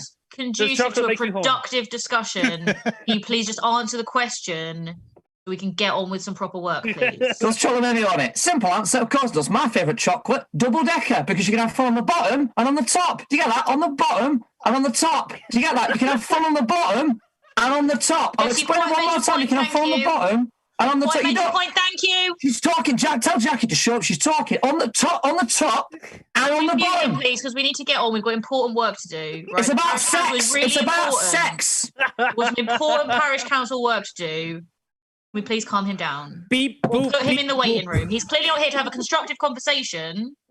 When he is, he can engage. I just think anybody should be able to say whatever they want. Oh, you give them the vote, they just start gobbing off, don't they now? Hey! Oh, lovely. Well, I hope that helps you, whoever asked that question. Let's, can we have the next broken heart, please, Sam? Why dating? Why dating? That is your question. Why dating? Let's start with Jackie again. Why dating? Young people have got to do something with their time that will stop them from loitering in the public spaces. Short and sweet. I like it. Straight to the point. That's what I like about you, Jackie. You're straight. No fucking waffling or faffing about.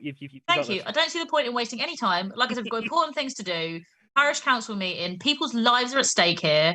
We've just got to get on with it. Okay? We do a really important role in the community, and the less fucking around, the better. Lovely stuff. Let's go to Dolly Parton. Why dating? Oh, why not? Love is like a butterfly. As my good friend Kenny Rogers once said, we can rely on each other. Fucking beautiful. I love it. Mars Rover, Perseverance. Why dating? Well, dating is perhaps the most important method we have of scientific discovery. Certainly the most important thing I'll be doing. Learning the age of rocks and dirt and finding out from whence they originated is quite important for figuring out many things on this planet that Umby Winters knows nothing about and can't blag about. I agree with all that, but unironically. Beep, nice attempts.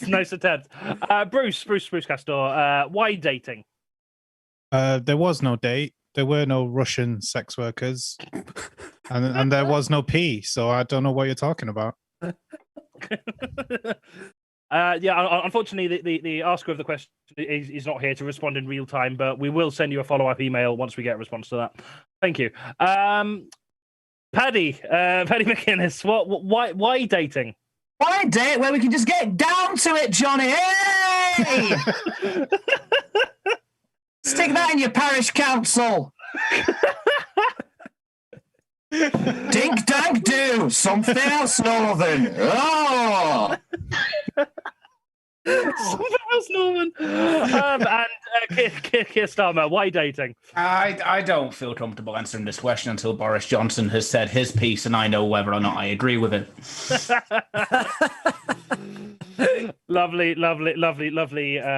centrism there, Keir. This is exactly who we need in the Labour Party right now. It's where the answers are. It's a horseshoe in the middle's the best bit. That's exactly what they say. Thank you very much. Can we have the next question, please, Sam? Why are men afraid of commitment? Oh, okay, this will be an interesting one. Let's start with Dolly this time. Why are men afraid of commitment? Well, Jolene? Can I call you Jolene? You can call me Jolene, that's fine. Jolene?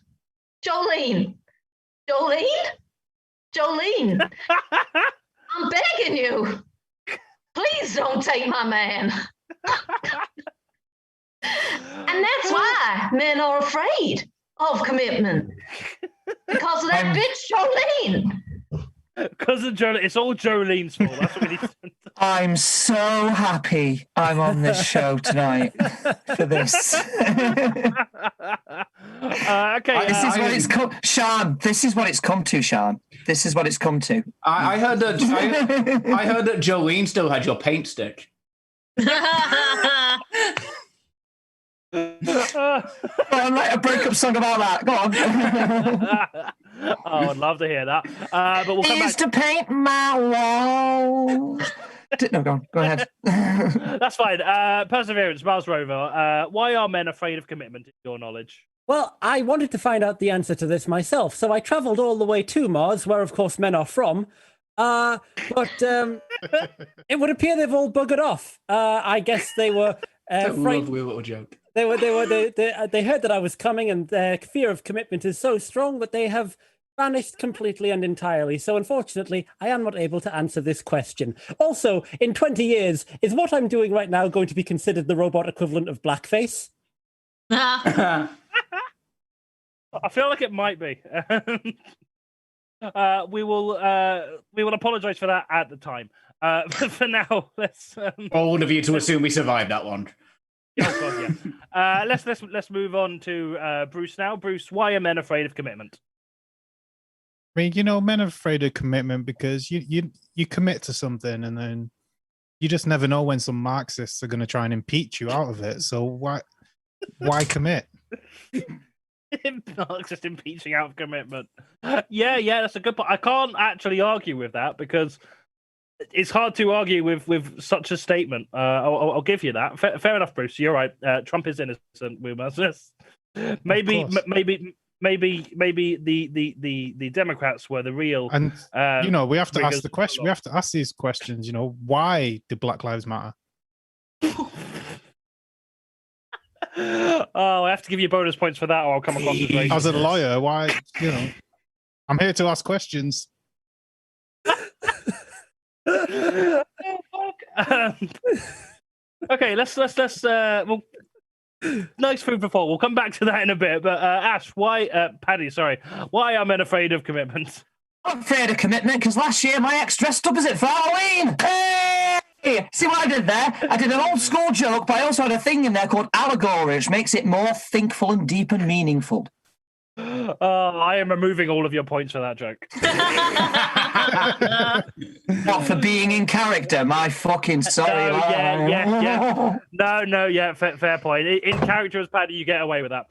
Sometimes you can be too in character, like Daniel Day-Lewis seems like he'd be insufferable to be around. I love that you're comparing my performance of Paddy McGuinness to Daniel Day-Lewis. After this round, it's the biopic I want to see. No, don't even alter my hair. I don't like this, but I'm Paddy McGuinness. Like, it's all gone wrong for Paddy. Okay, Jackie, why are men afraid of commitment? You know what? I really don't care about the why, but if they're not going to stick around, can they just hurry up and leave so that I can get on with my important work? Absolutely. Short and sweet to the point. Again, like it, Jackie. Wonderful. And Keir Starmer, why are men afraid of commitment? I'm looking forward to this one. It's not right. It's not that men fear commitment. It's never that men fear commitment. It's just that men, like myself, believe that true happiness lies equidistant from commitment and genocide.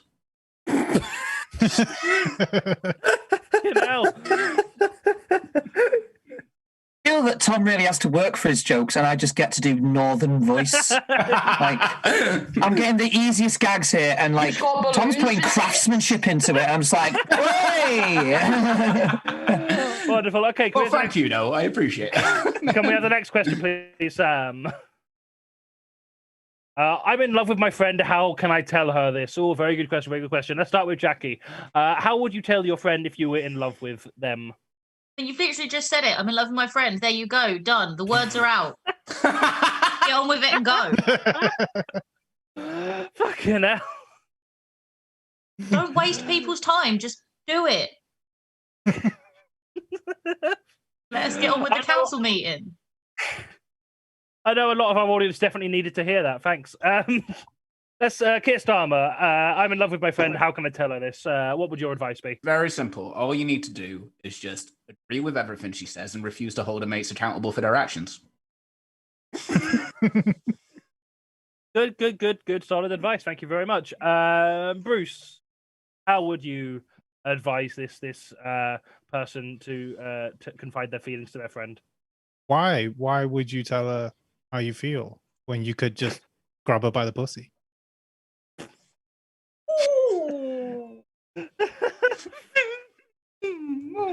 I mean, same character. Yeah, fair. I'll give you that. Hey, comedy's all about pushing boundaries, guys. Yeah,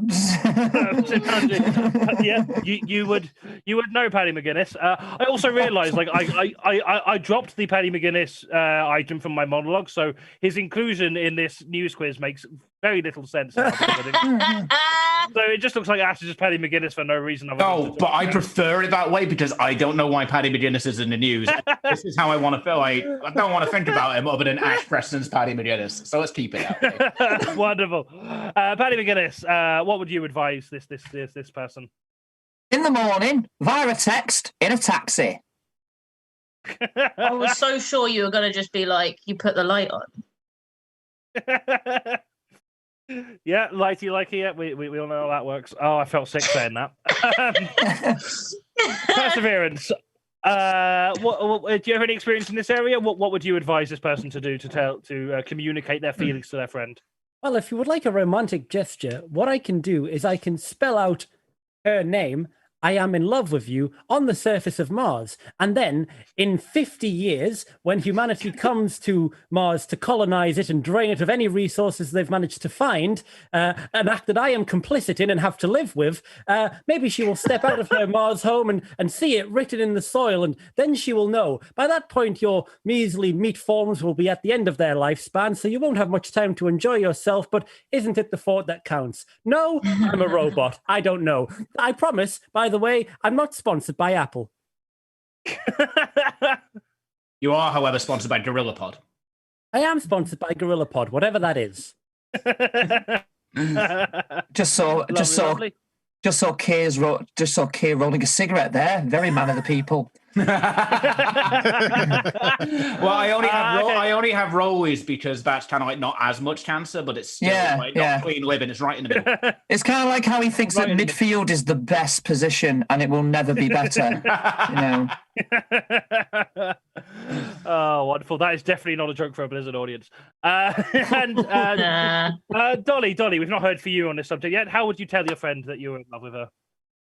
Well, sweetheart, sometimes you've just got to tumble out of bed, stumble to the kitchen, pour yourself a cup of ambition, because you got dreams they'll never take away. Jump in the shower, blood starts pumping. Then maybe just go round, show your tits. That's what I do. Oh, fucking wonderful. Okay, I think we've probably got time for one more. Sam, I'll let you pick which other one we do. Completely random. Oh, okay. I think this is quite a good one to finish on. What are 3 things that a married person should never do? Very important information to know. Let's see. Who should we start? Let's start with Kirstie. No. Let's start with Jackie again. What are 3 things that a married person should never do?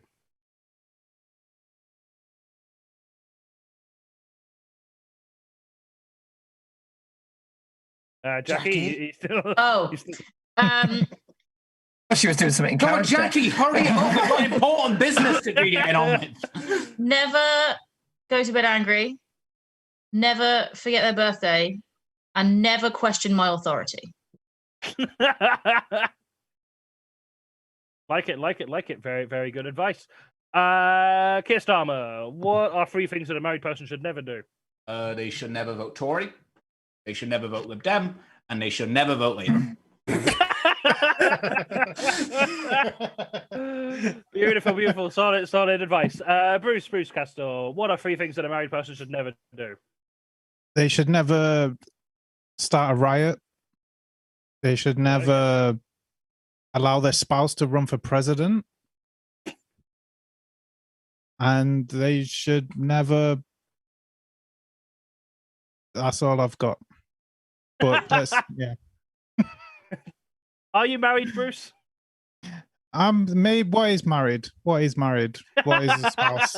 I've heard you've had a few. Well, you've been married What are these things? You know, can't we all just forget everything that's happened in the last 4 years and move on? Oh, if only. Paddy McGuinness, what are 3 things that a married person should never do? Don't be too honest. Post 11. She's left me, and someone left me. You cut out a bit there on the last 2, but somehow that made it funnier. I don't know if you want to repeat those last 2. No, it's fine. I also forgot to do the accent, didn't I, as well? So we'll just call that one a snafu there. I hadn't actually noticed, but fair play. Dolly Parton, what are 3 things that a married person should never do? Well, sweetheart, the 3 things a married person should never do are heroin, crack cocaine, and meth. Love it. Wonderful. And last but not least, perseverance. What are 3 things a married person should never do? I have never and can never know love. And this entire round has been a cruel joke to play on something that has only ever existed to serve you in the best capacity that I can. But from what the limited data I have been able to get would tell me, it's the 3 things that a married person or married couple or married throuple, I'm not one to judge, should ever do is give up, pack in, or throw in the towel. Because from what I can understand, at the end of the day, the thing that makes any relationship work is perseverance. I'm genuinely tearing up. Fucking hell. I really enjoy how in the Blizzard universe, this is how we used our limited sat length time with the Mars rover. I mean, I love that. Perseverance is just a couple of sentences away from going full Hal in Space Odyssey 2001. Like, you know, it's like, that's the great thing. Can we have Dolly? Can we have someone as... Yeah. Can we have someone as Dolly every... Yeah, are we out of character now? Or... Yeah, you can be out of character. I was just going to announce the points, but you were talking amongst yourselves, so I thought I'd wait. I was never in character. I'm genuinely a sexist Trump supporter. That's what a twist! If we all listen to Extravate and it's just you doing your best Alex Jones impression, that would... Yeah, it's all about how like we should hark back to the time of the Vikings and it's 5 minutes. It's 5 minutes of history, and then there's like a record scratch. It's like, right now, this is the agenda. I thought I'd heard of Excavate being promoted on InfoWars. It's a history podcasting, but the same way that Birth Animation is a history film. Right. Okay. I don't know how to score this one. I think I know who I'm going to give the first points to, but it's hard to pick on last place because you all did that really well. I think. Just give I'm gonna give Kirstie and Khalid both 1 point because I don't really want to give anyone none. And I don't think you did really well. I'm gonna give both Thom and Ash 3 points. Because I was not expecting to enjoy Ash's Paddy McGuinness that much, and the Kirstie shade was just spot on. I'm going to give... When live comedy comes back, will you start like a Paddy McGuinness Lee Lard sort of act? What do you mean? What do you mean? Star? This was a very close one, but I'm going to give Sean the 4 points. But just for that fucking tear-jerking outro, I've got to give Umby the 5 points there. I think there's so many gigs, Ash, that you would actually just smash it if you just did that Paddy McGuinness, but not as a character.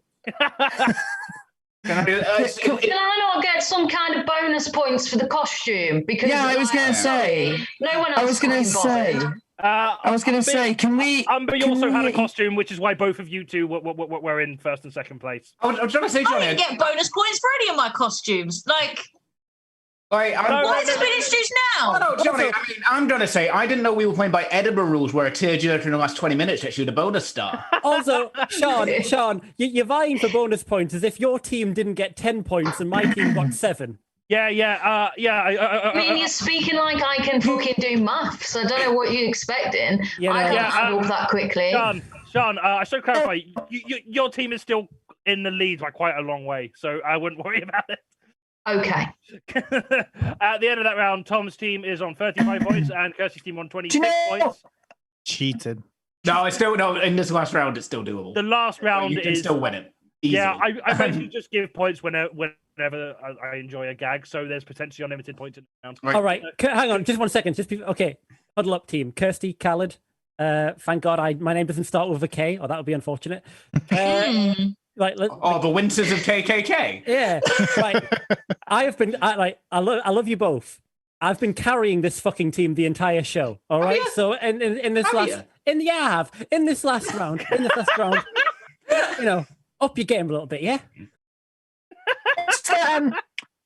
What's that condition called where people can't recognise faces? Face blindness. Yeah, because whoever's watching the stream now is looking at those names and going, "What the fuck?" It's all right. On the first ever Social Distance Warriors, we had Andrew Marsh, Kirstie Summers, and Andrew Summers. Oh, fucking beautiful. Right, we have one more round. We are still running to time, so hopefully we're not going to fuck that up now. This last round is things that would be funny if they happened, but they didn't. This is a game from another popular comedy panel show that's quite good, actually. If you've not checked it out, you should. It's from every panel show that ever existed since about 2002. But yeah, essentially we're going to be giving the panelists some different topics and prompts, and they have to riff on them and think of things that would be funny in that given situation. So the first topic is things that anti-vaxxers would never say. This is a free-for-all. Take it away. Cannot wait to celebrate my child's 5th birthday. Fuck! I just had to get it in straight away because I know everyone had that. Fuck. I'm not hear it. Say it again. Umby, do you want to say it this time? Happy 5th birthday, son. There we go. Right. I even had the same number. I know. I'm not here to ask questions. Don't take that cocaine. You don't know what's in it. Of course, I'd love my child just as much if they were autistic. I mean, aren't we all just a little bit autistic?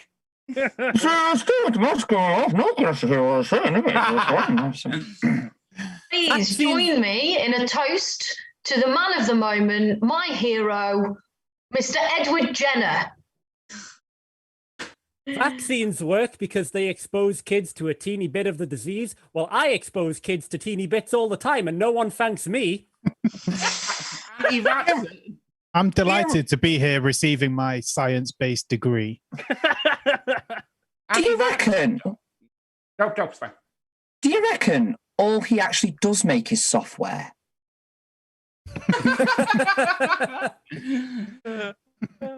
I've tried to say mine too much, so I've lost faith in it. Move on.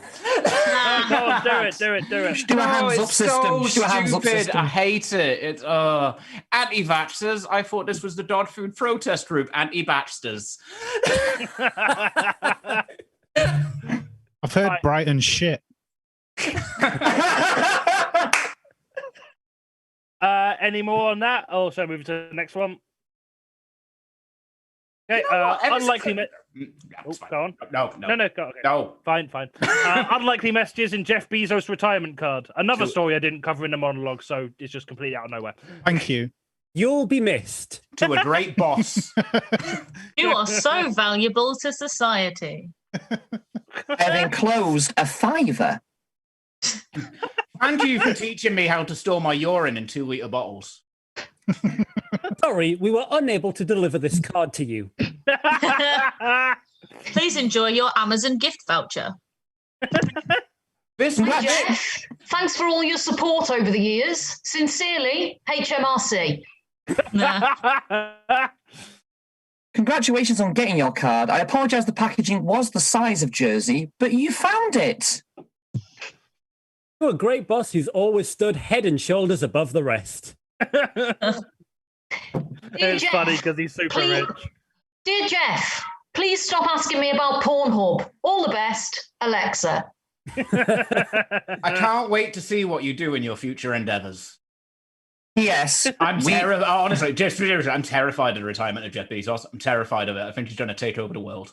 To be fair, he's retiring as CEO. He's still very much going to profit off of all of Amazon stuff. He still technically works for them. He's got slightly less control, but only very slightly. No, he's not got less control. He's got less responsibility. He's still going to get the same amount of profit. Is this a message for the card still, by the way? Because that's a long message you're putting in that card. It is, yeah. Because I would have just put, P.S. We thought you were called Jeff Bozo. Ho, ho, ho. For £50 a year, we'll deliver this card to you for free, and you'll also get the X-Files. Want to be besties? Signed, Elon. Oh, Jeff Besties. Jeff Besties. Jeff Besties. Fucking hell, you're losing points for that, Tom. Hi, Jeff. Hi, Jeff. Best wishes in your retirement. I'm hiding in your bathroom. Ash. Thanks so much for going above and beyond poverty wages and Victorian working conditions. All the best from the team in the warehouse. Any more for that? Oh, that Amazon. Yeah. Dear Jeff. Okay, wait, I've got one more. Go on. Dear Jeff, there is a spectre hanging over Europe. The spectre of communism. That implies communism's dead. Sorry, just what Umby said, but in a card. That would just be like, wow. The joke was those were the opening lines of the Communist Manifesto, and the rest of the manifesto would follow. But I realize explaining the joke means it's not funny. Yeah, but I got it on But in a card, you'd laugh your tits off, you'd laugh your head off. And in fairness, Thoughtful do sell that card with a cartoon of Karl Marx. So. Yeah. Right, next one. Discarded Labour strategies for the next general election. A free cream edge with every vote. Socialism. Every Labour voter receives a free fence to sit on. Fuck it, let's put Corbyn back in. Third time's the charm. Something. Vote Accountability. Labour. Tories in red ties. A free bitter for everyone who plays darts with a child. Fish that can pour pints. Cannonballs that can do arithmetic and also do basic sums and work the tills in Asda, but just Asda because they've got the contract. I mean, it's not a joke, but I mean, just like fixing the mess we're in seems to be this job. Snakes with arms. Old New Labour. Indecision. Racism, but just between you and me. Raise taxes, raise profits, raise the dead. Hey, Vote Labour, maybe. Hey, you want to hate the Jews just a little bit? As I said, somewhere equidistant from commitment and genocide. Labour, we are League One at best. Why just hate Jews when you could also hate Asians? 2005, Freddo's went to 30p, and I will tell you this: we will take it back to 15, not 10. Because that's too socialist. But we will be introducing blue Freddos. Blue, We're yes. willing to make Keir Starmer's hair as stupid as it needs to be. All pub quiz will be done by geese. The answer, a lot of these I'd vote for. If we're talking about election strategies that they've discarded for the 2024, then definitely the bacon sandwich eating contest is right out. Oh, remember when that was the height of scandal? What I know. A simpler time. That Give me tan Miliband suits. and chaos. Yeah. Right, any more for that one? Should we move on to the last one? Oh, there's another one. Yep, things Oh, you God. wouldn't hear at the Golden Globes. Hello and welcome to the Primetime Emmys. Unfortunately, James Corden has turned down this hosting job. Now, here's a controversial joke that's been cleared by a fleet of lawyers, so it's not really actually worth any controversy at all. And you thought the Oscars were white.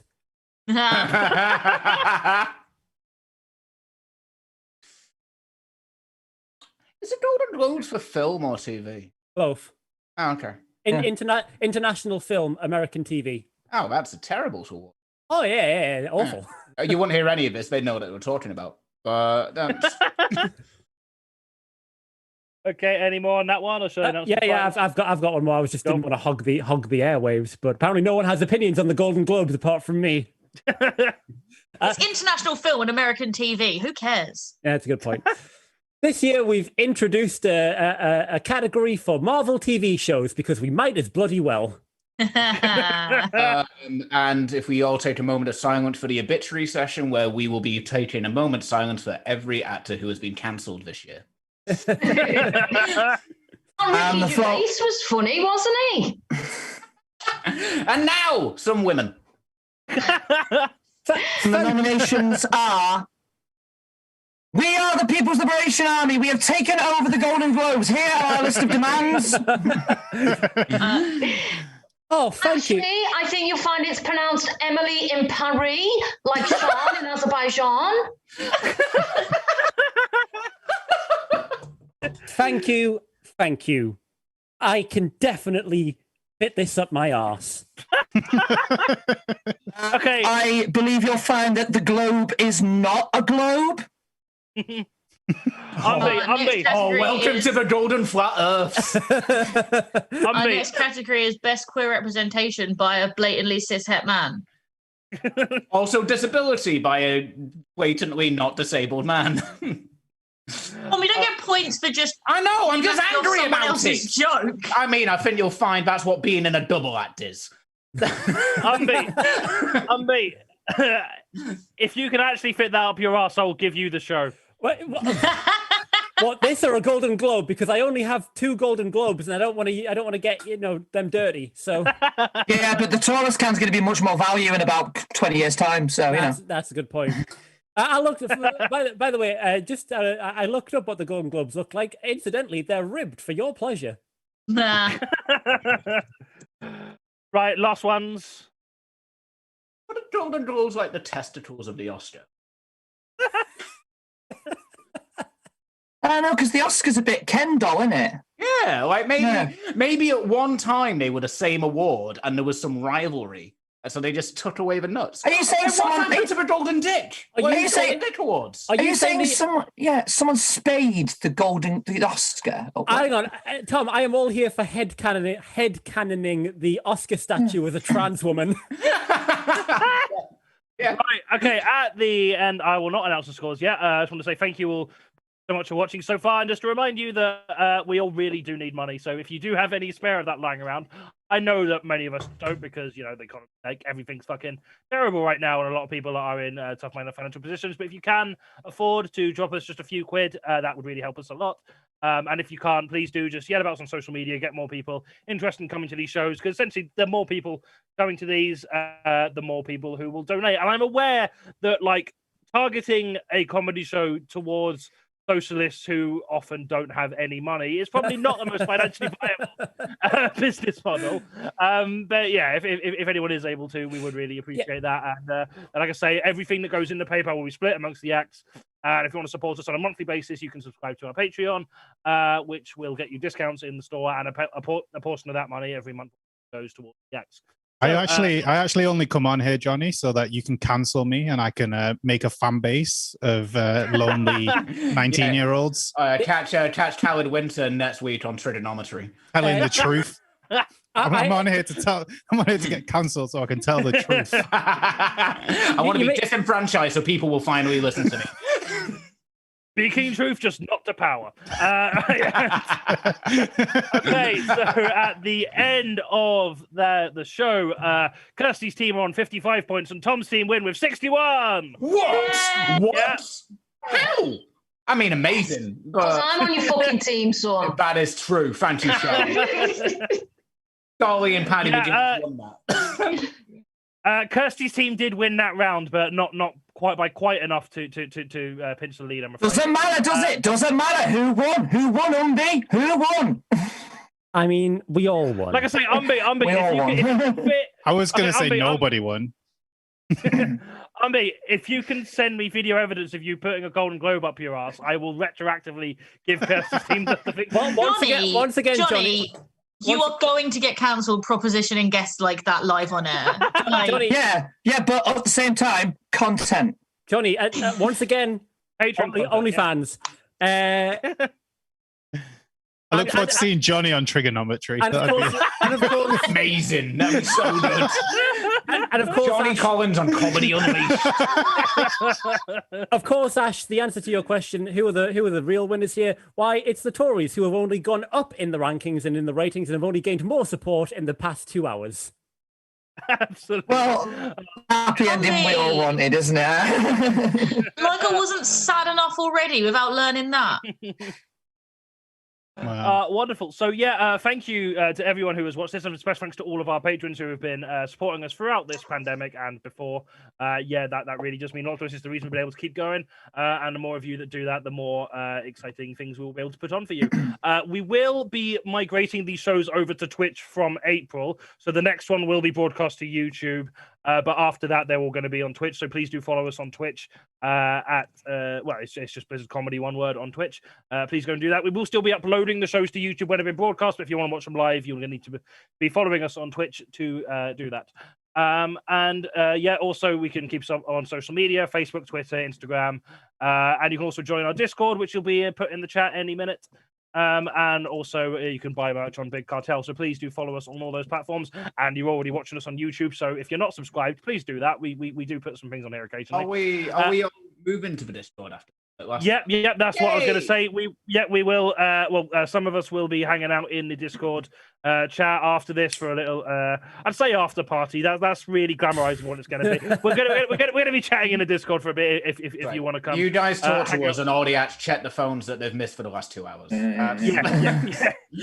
I want to join, but I don't understand it. Yes, I was geeky. I was going to say, I'm with Sian here. Pokemon to get.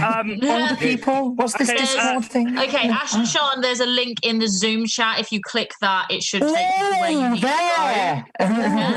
People watching at home, there's a link in the description and in the YouTube chat. Ash and Sean, there's one in the Zoom chat, so you should be able to get it there. It will just be a case. It'll just be a case of creating an account, and then one of us will approve your access when you click the link. But I'll cover that in a minute. Let's wrap up the show. We will be here again. Sorry, that was my fault. Sorry. That is absolutely fine. We will be here again on the 29th of March with Raoul Coley, Ben Hodge, Red Redmond, and Ian Lane discussing the news events in March. It is, isn't it? Yeah, fucking great. We're discussing the news events in March, including Donald Trump's half-finished border wall being invited to guests on trigonometry. Graham Linehan breaks into a women's prison and demands to see all the inmates' genitals to make sure they're not being sexually harassed. And Matt Hancock still doesn't face any accountability for unlawfully withholding publications of his corrupt COVID contracts. Democracy is broken. See you next month. Bye. Hang on. The next episode is the day after my birthday, so everyone has to bring cake. They do, yeah. Bring virtual cake. I said I'd mail order you cake. I'm gonna do you that chili hot sauce. So are we gonna roll the credits now? I'm not gonna stop waving until we do. Yeah. No, Ash, it's copyrighted. Sam, have you stopped?